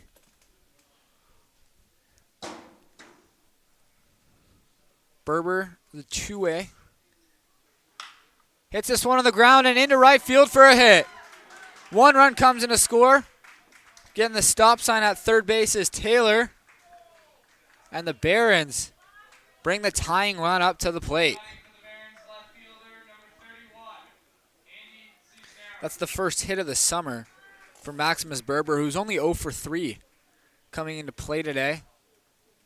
Is listed as a pitcher. Berber doing a majority of his work for the Barons on the mound. But today he gets to start at DH and comes through with a big single here in the 7th. Oaks leads 6-3. Andy Cisneros up there. Just 2 for 27 this summer, but if you remember down in Compton, picked up a big game-tying knock between these two sides. He watches that breaking ball catch the zone for a strike.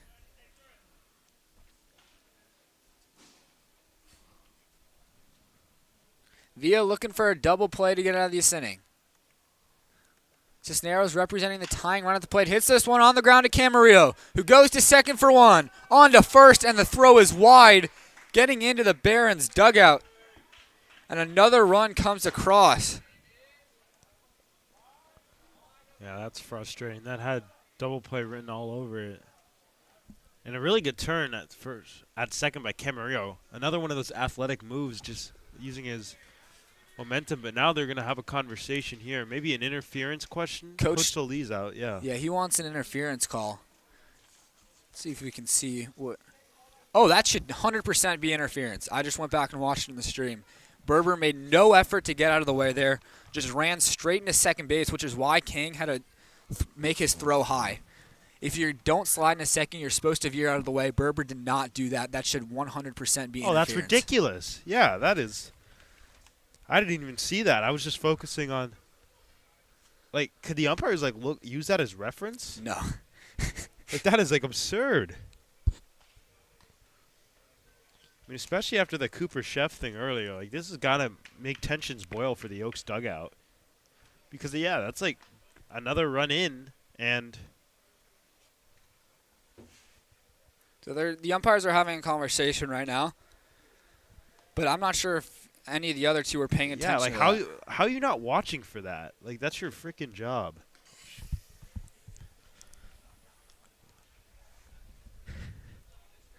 It's a lengthy conversation, but Coach Solis has definitely got a reason to be upset. I mean, I don't know how they would be able to change that. Like, right? Yeah, it's because, like, if they weren't really paying attention to it, you would assume that. I don't know. We also know, obviously, this doesn't impact the umpire decision or anything, but Jordan King is very sure at second base, and he has a very accurate arm. He wouldn't just I mean, I guess he obviously could, everyone makes an error, but he clearly had to alter his throw because of Berber. Instead of peeling away, he actually peeled more into Jordan King. Yeah, like you really don't see that, especially because, like, the runner figures that they're making the signal. No change in the call. Coach Solis still going to, like, I mean, I think because if they weren't really paying attention, like, there's no way of them to. Well, Jordan King's having a conversation with the umpire, too, but, I mean, I'm sure it's not going to change anything. Now the third home plate umpire going back out. Yeah, Coach Solis just wants an explanation. You can understand why he's frustrated.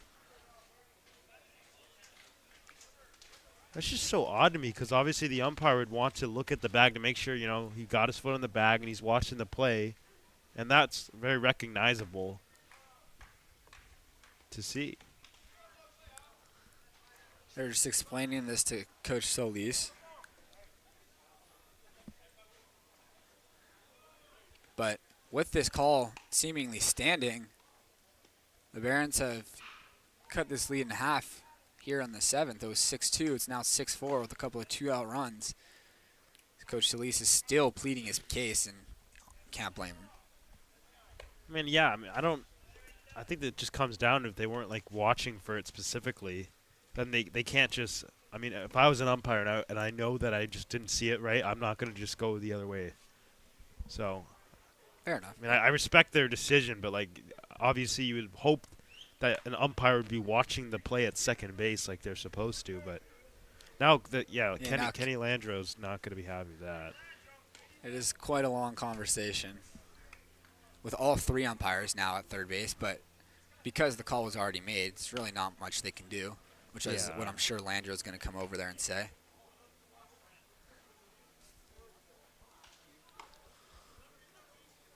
Tempers are rising here at Sparky Anderson Field. And another reason that you don't usually see a runner do that is because they run the risk of having the ball thrown straight into their face. And that's why King threw around. They're going to actually, looks like they're going to call him out. Coach Lee's, make him a lawyer. Wow. He just negotiated that call. Wow. They're pulling him off the field. I'm surprised Kenny Landreau's not more upset. Called out. Wow. Wow. Great negotiating by Coach Dave Solis. He was right. He was right, and I think the umpires realized that. I think Coach Kenny Landreau knows. So the run will not count. Should be a 6-3 game heading into the bottom of the 7th. We'll confirm everything when we come back.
After a bizarre ending to the top of the 7th inning, an inning-ending double play occurs. So the Oaks lead is 6-3.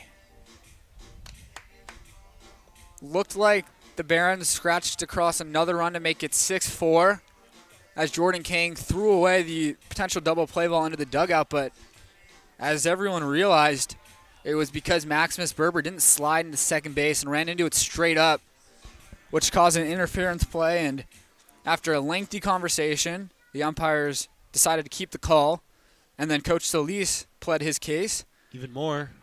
And a even longer conversation finally resulted in the overturning of the call, which caused the Oaks dugout to erupt. So 6-3 is the score. Damon Villa is able to get through his inning as Austin Carrillo lifts this one into right center field. Kordich is there, and he records the first out.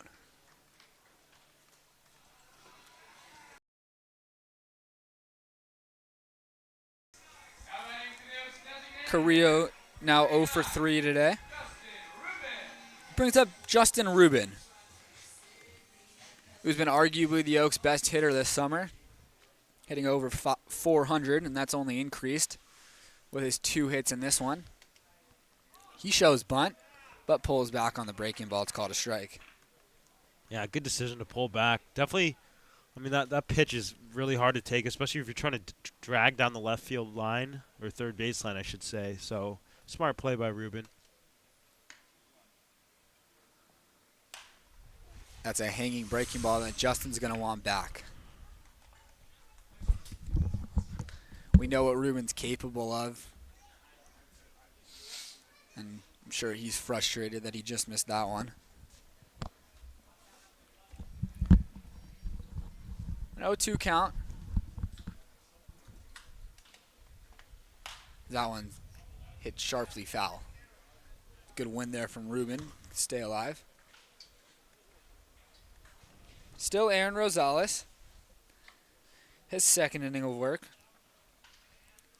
He walked the leadoff man Galvan last inning before retiring the rest of the Oaks lineup in order. He misses upstairs. 1-2. I did see Charlie Decker begin to start throwing for the Oaks in the 7th inning, but he has sat down. I'm not sure if it's because he's ready or if they're going to let Villa throw another inning. Justin Rubin goes down swinging.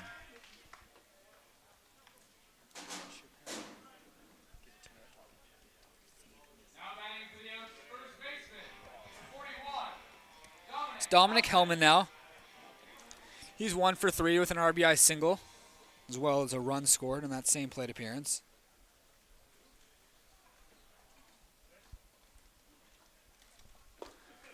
Hellman swings at a breaking ball in the dirt.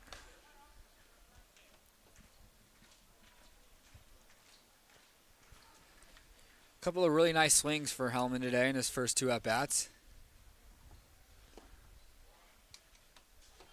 Flying out to the warning track in center field his first time up there.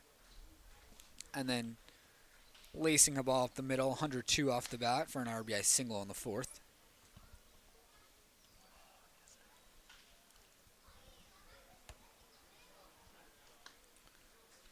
Went down on strikes in the 5th, did Hellman.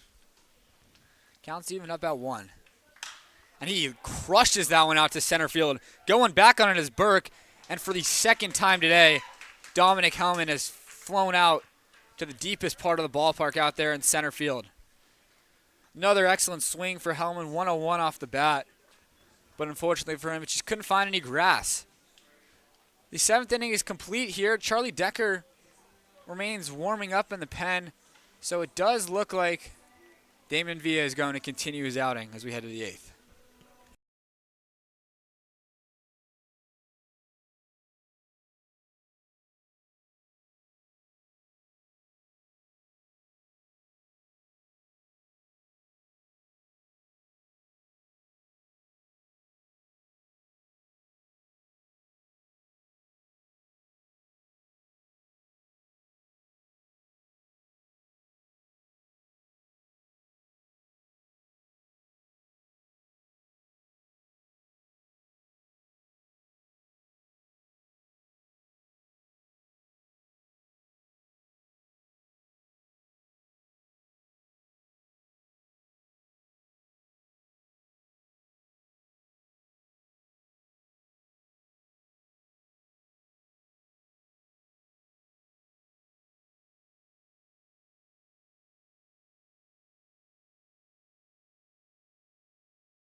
Evan Cornwell up there for the 4th time today. The 2nd time that he's hitting from the left side. Switch hitting shortstop for the Barons. He picked up 2 hits against the lefty Glassman, swinging right-handed, but then struck out against the hard-throwing right-hander in Eldridge Armstrong. So now the 2nd time he's up there as a left-handed hitter in this one. First time he's facing Damon Villa, who drops in a looping breaking ball for a strike. Just 69 miles an hour on that pitch.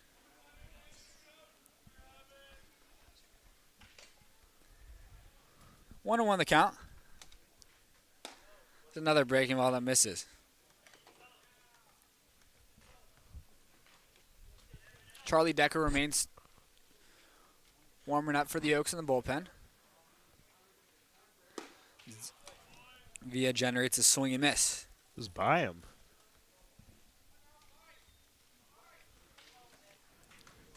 I mean, when you really are able to tunnel your pitches, even if you don't throw the hardest, it's always going to be a tougher matchup going back to the fastball no matter what. And Damon does a really good job of mixing it up. Looking to avoid walking the leadoff man, Cornwell. Count is full, 3-2. Oaks lead 6-3 here in the top of the 8th. Payoff pitch. It's hit softly, a chopper over to first, and it clanks off the glove of Hellman. It'll be an error on the Oaks first baseman.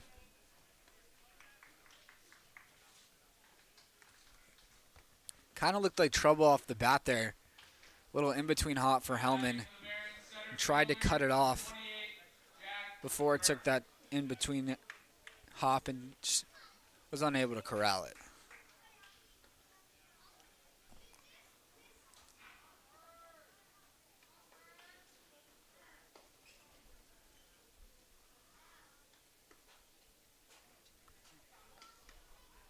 Brings up Jack Burke, the center fielder. That one misses high. Huh. Looked like a good pitch like usual, that the upper part of the strike zone, I guess, not a strike. Pickoff attempt, not in time. Jack Burke is 0 for 2 today, but did drive in a run on a sacrifice fly back in the 3rd.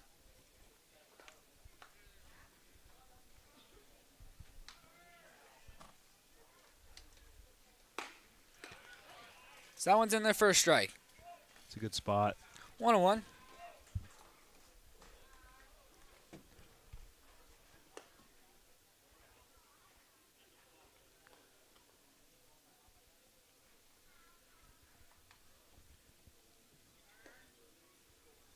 And there goes the runner. It's fouled away. Oof. Innocent fan almost just got smoked walking in. 1-2 the count to Jack Burke. So it's a really good crowds here the last couple days. Catching some Conejo Oaks baseball. The Oaks playing excellent so far this summer. He is 1-2. Is outside. Just missed off the corner. He definitely wanted to call it. 2-2.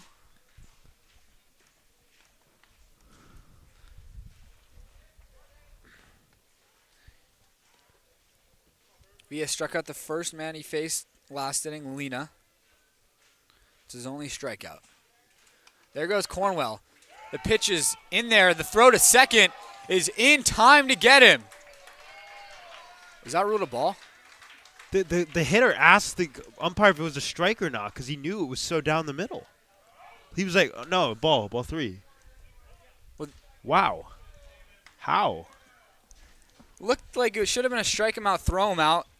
Like, he's still confused about the count because yeah, the Oaks infield threw it around because they thought it was strike 3. that would have been so cool. Like a little strike him out, throw him out. Darn it. The payoff pitch to Jack Burke is a breaking ball that's upstairs. Come on, dog.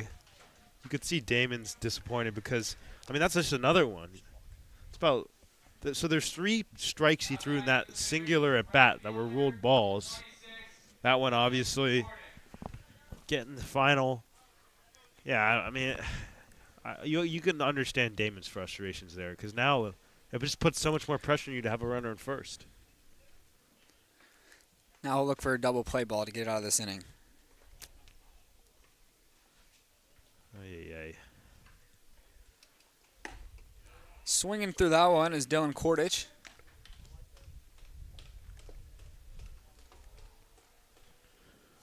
He's 0 for 3 in this one.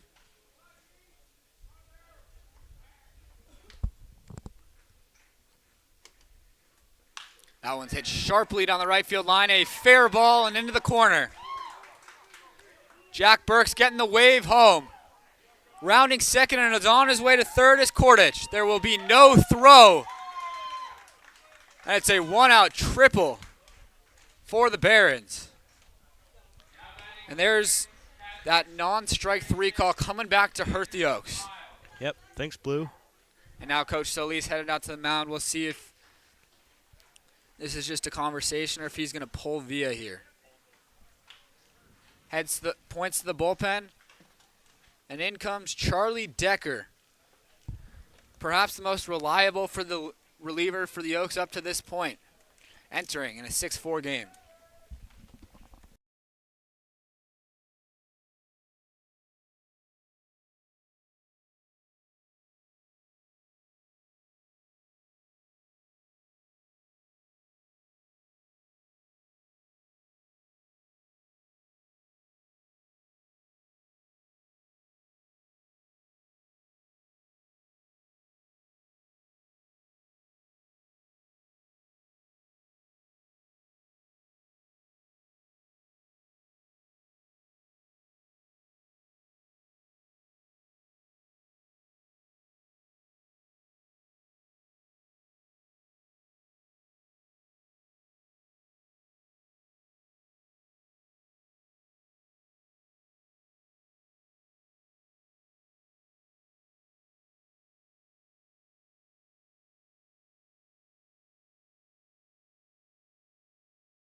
Runner on third, 1 out here in the top of the 8th inning.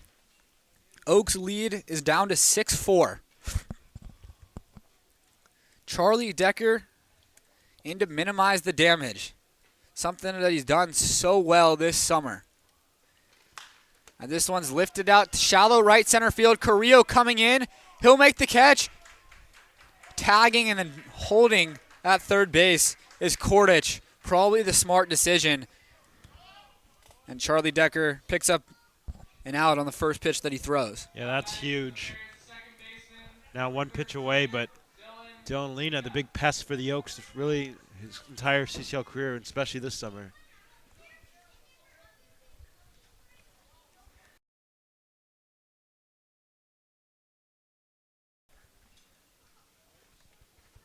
Lena is 0 for 3 in this one. Couple of flyouts and a strikeout. Facing the best pitcher for the Oaks this summer. 7 innings, no earned runs allowed for Charlie Decker. 7 strikeouts in those 7 innings. That one misses. As calm as you'd like on the mound is Decker. Doesn't matter the situation. He's always cool as can be.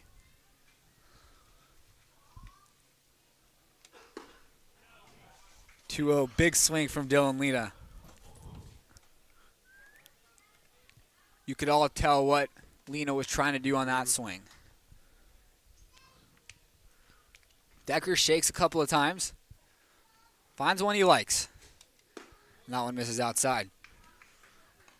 Well, it's 2 walks in his 7 for Charlie, so he's pretty good at limiting those, but you got to be really careful here if falling behind 3-1. You definitely don't want to just lay one in there.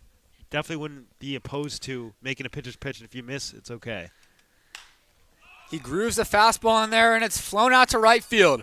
Austin Carrillo is there. He makes the catch, and once again, Charlie Decker gets out of a big jam. Head to the bottom of the 8th. Oaks clinging to a 6-4 lead.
Bottom of the 8th inning, Jordan King going to lead it off. The Oaks just ran a huge runner after Charlie Decker came in with 1 out and a runner on 3rd.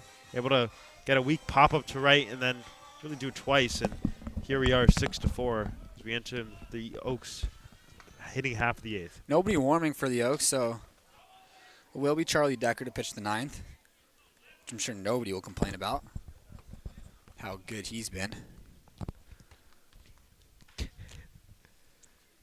Jordan King leads things off. Goes after the second pitch and their first strike. Jordan has actually yet to record an at-bat today. 0 for 0. 2 walks and a sacrifice fly.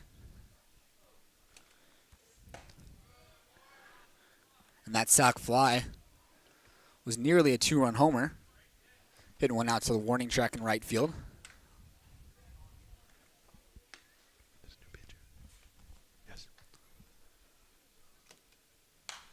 King fouls this one back.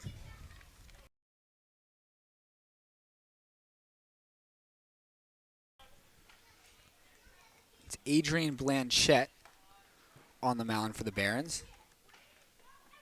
in his 6th appearance of the summer.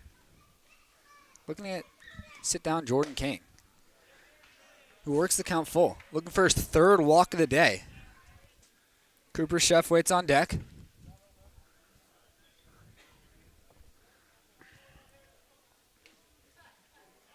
Three-two coming to King. Fouls it back. I do see Jack Brooks with a helmet at the end of the dugout, looking like he might be ready to pinch run.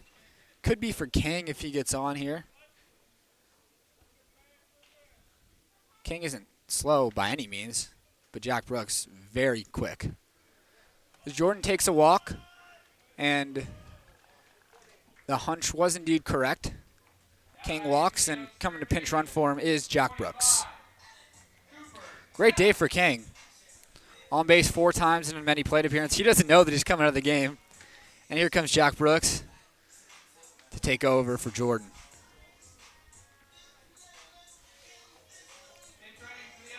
Nice couple days at the plate for King.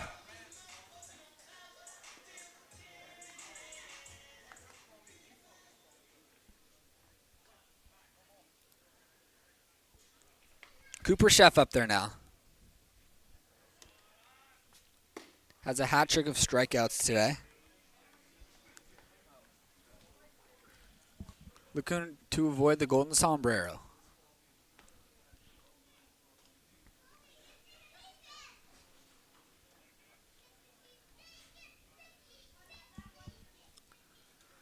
There goes Brooks. Showing off the speed, and he's in there. Throw was in the dirt, so Pyle couldn't handle it. Brooks probably would have been safe either way.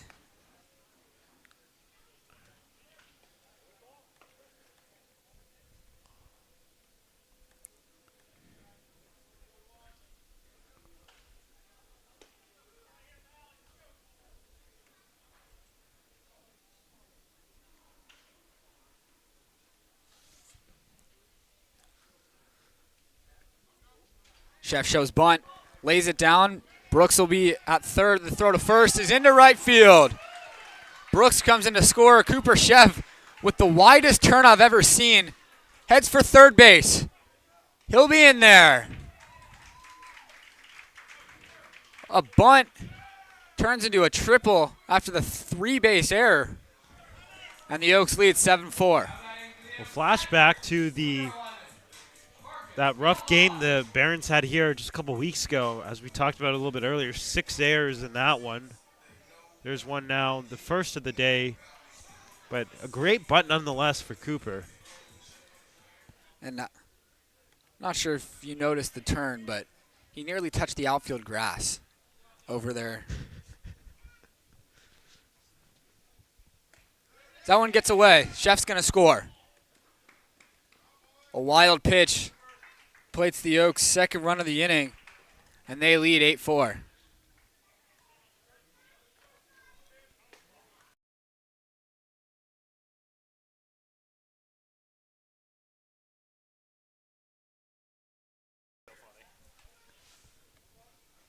One and other counts to Marcus Galvan. With nobody on, nobody out here in the 8th, but already 2 runs across for the Oaks this inning.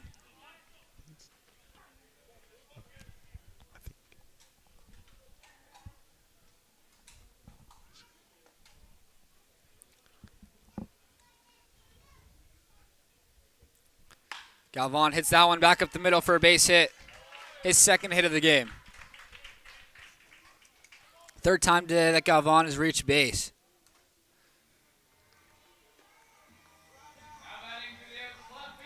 Brings up Kai Caranto.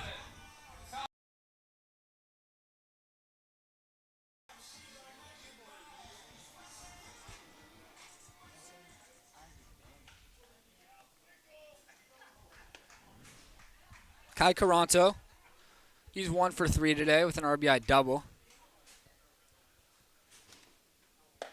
Takes a first pitch fastball out of the zone.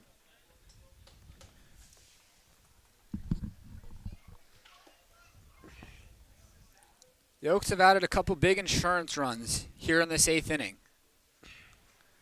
They now lead 8-4. Caranto hits that one into left field for a base hit. Second hit of the day for Kai. 4 consecutive base runners to begin this 8th inning for the Oaks. Now batting for the Oaks. Offense is contagious. Brings out a mound visit. While Alon Camarillo comes up, which means once again we get to hear his walk-up song, Extra.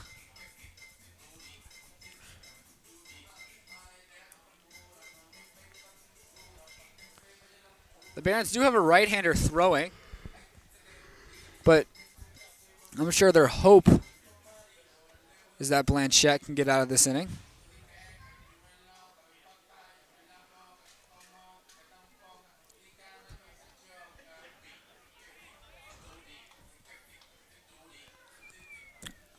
Alon today is 1 for 3 with an RBI single.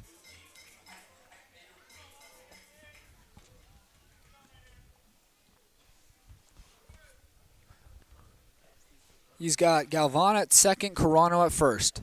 Nobody out here in the bottom of the 8th. Breaking ball, that pile keeps close.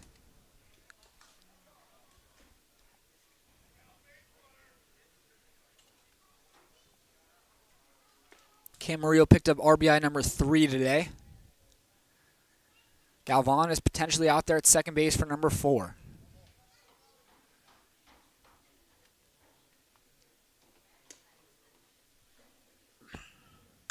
This one's hit on the ground to shortstop. Cornwell goes to second.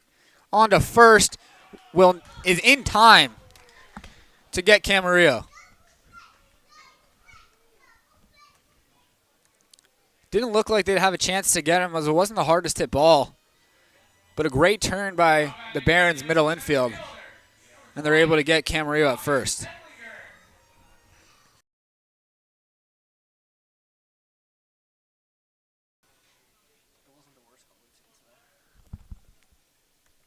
So now a runner on third and 2 out here in the 9th and the 8th. That's huge for the Barons. That one's ruled a ball to Kendlinger, who's up there for his 5th at-bat today. 5th plate appearance, I should say. Has walked, so he's 1 for 3.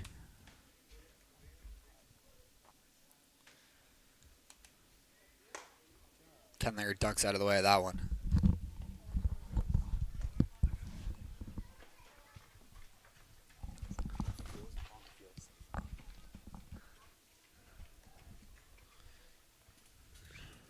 Two 2-0 the count to Tommy. Along with Austin Carrillo, the only member, and Landon West. All 3 of them with double-digit RBIs, and Kendlinger adds another as that one finds the gap in right center field. Kendlinger showing off the speed. He's thinking 3 out the box. He's headed for third, and the throw is offline. Kendlinger slides in with another triple. We've been seeing a ton of triples lately from this Oaks team, especially from Tommy Kendlinger. No surprise there. As you mentioned, the speed, the wheels. It's the second triple of the day for the Oaks. First one off the bat of Marcus Galvan back in the 4th. His offense stays hot. 9 runs for the second consecutive game after scoring 16 on Thursday.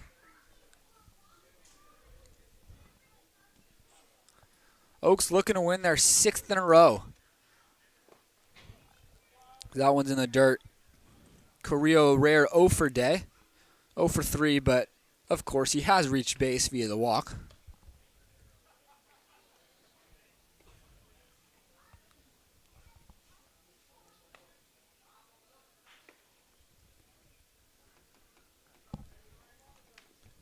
Carrillo has not had very many 0 for days this summer. Typically, they're followed by a big performance the next day. He watches that one miss. 2-0.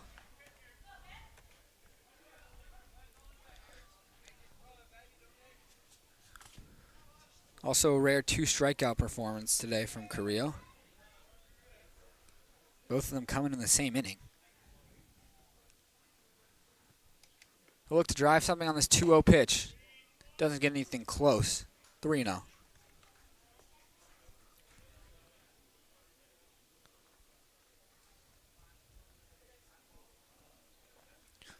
I'm sure Carrillo has a green light if he gets something he likes on this 3-0 pitch. He watches the fastball catch the outside corner. Once again, if it's in his wheelhouse, expect Carrillo to swing at it.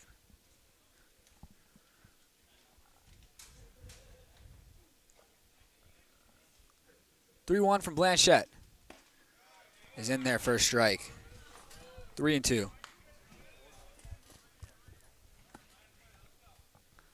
Justin Rubin waits on deck as the count is full to Austin Carrillo.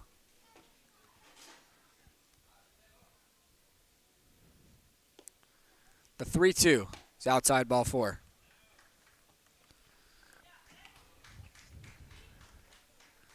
You have to wonder how many more batters the Barons let Blanchette go before pulling him. Seems like they really want him to get through this 8th inning. Justin Rubin up there for the 5th time today. 2 for 4 up to this point. A couple of runs scored. Carrillo takes a few hard steps before breaking it down at first base.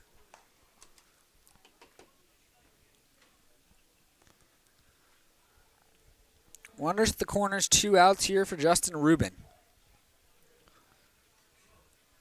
Looking to drive in another Oaks run. There goes Carrillo. The throw from Piles. Carrillo stops halfway. They have him in a rundown. Kenlinger comes in to score. The Oaks lead 10-4 as Carrillo is eventually tagged out on the bases.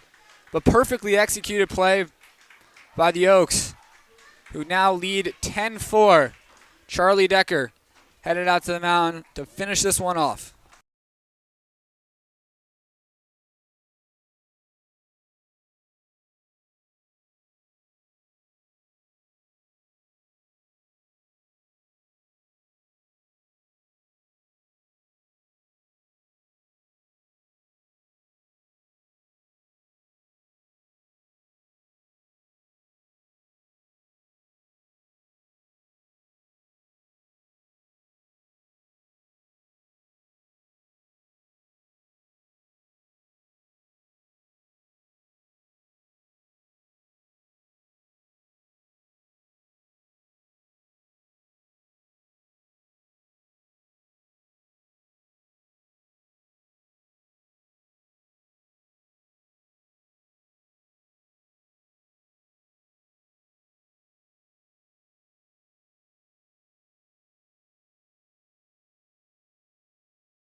There's a broken bat line drive that gets past Kai Caranto into right field for a base hit. That one flying. That one, I guess, off the end of the bat. It's Charlie Decker, still back out. He came in the 8th and got the final 2 outs. Picking him a couple of flyouts to right. Looking to end this game for the Oaks. Extend the win streak to 6. Would be 5 in CCL play. They did pick up one of those 6 wins against Team Philippines. This one's in the dirt.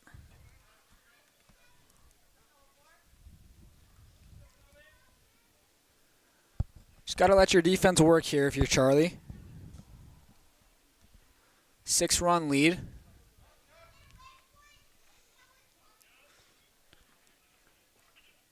But not sure if it's in the back of his mind, but if you're an Oaks fan or player, Charlie Decker's still sporting a 0 ERA, so rooting for him to maintain that. No runs allowed in 7 innings. Again, probably not something Charlie's thinking about, but as a fan of the game, fan of Charlie, it'd be cool to see that streak last a little longer.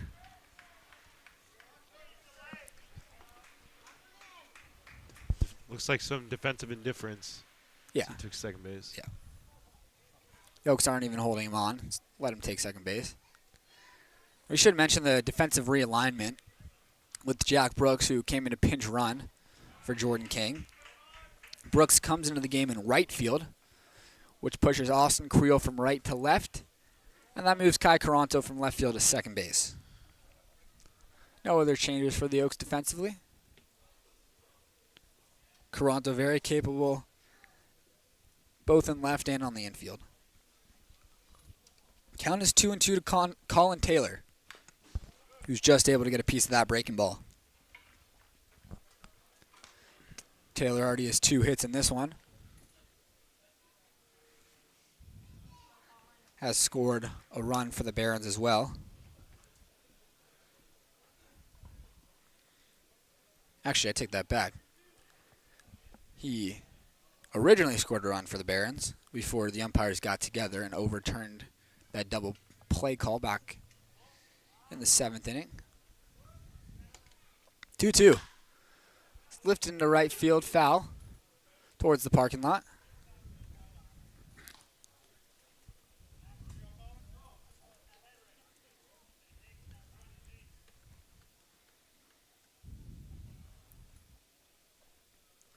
Two and two the count to Taylor.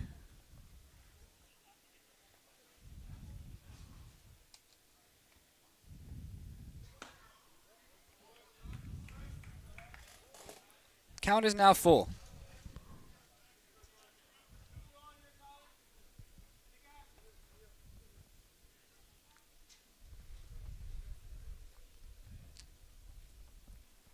Three and two the count to Colin Taylor.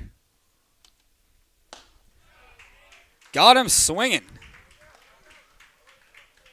Flew by him. 84, but that's how you tunnel pitches. That's what you were talking about earlier with Damon Villa.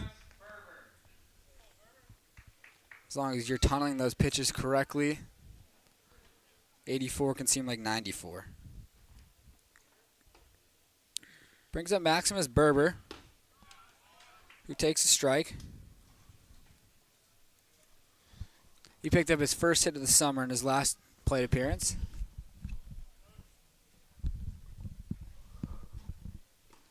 That one's in the dirt.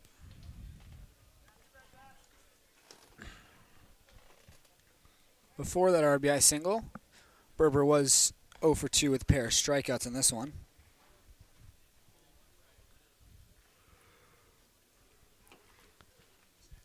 Oaks 2 outs away from their 6th consecutive victory. This one's lined into right field. The second hit of the day for Berber, getting the wave home, and a great throw from Jack Brooks. But it is not in time. Kirkner heads home without sliding and just keeps running into the Barons dugout. It's kind of weird. The third base coach was just standing there. Wasn't really signaling to stop or go, so Kirkner had to look out there. You don't often see that. It's also a heck of a throw from Jack Brooks. I don't think he was expecting as close of a play at the plate. He might not have even expected a throw to come in. But Brooks showing off the cannon out there. We saw Brooks nab a runner, McIntyre, in Orange County to have a huge, crucial second on the inning. This one's chopped to Decker, but Berber was running, so he throws to first. 2 outs.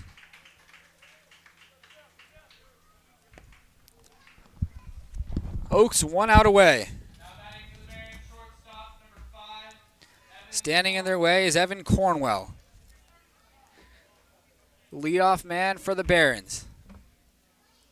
Oh, and on that single, we didn't talk about it, but there goes Charlie's 0 ERA. First run he's given up this summer. So that one misses outside. Cornwell has a couple hits in this one as well as a couple runs. Oaks barely out hitting the Barons, 11-10, but they've picked up those hits when they matter. It's really been the theme during this win streak. Big hits in big situations. Cooper Chef got screwed on a tough call, looking like he singled to tie up the game. Ends up striking out, but no matter. Marcus Galvan comes through with a double. That's just what the Oaks have been doing during this win streak. In situations where they might have gotten out or might have lined out even in the first week of the season, they're now picking up those hits.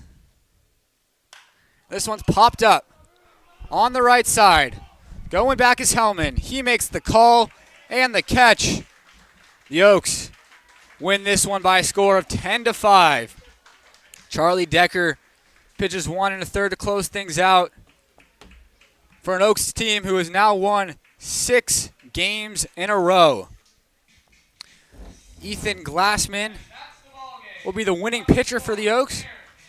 Who went 4 innings in this one, followed by some tidy bullpen work.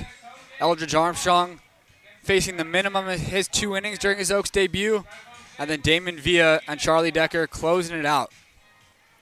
5 runs, 10 hits, and an error for the Barons in this one. 10 runs, 11 hits, 3 errors for the Oaks, who were able to win a game in which they played a bit of sloppy baseball. These two teams face off again tomorrow. A little less than 24 hours from now, we have a rare 4 o'clock Sunday first pitch at Sparky Anderson Field. For all of us, with the Conejo Oaks broadcast crew, Max Schwartzberg, I'm Josh Mechanick.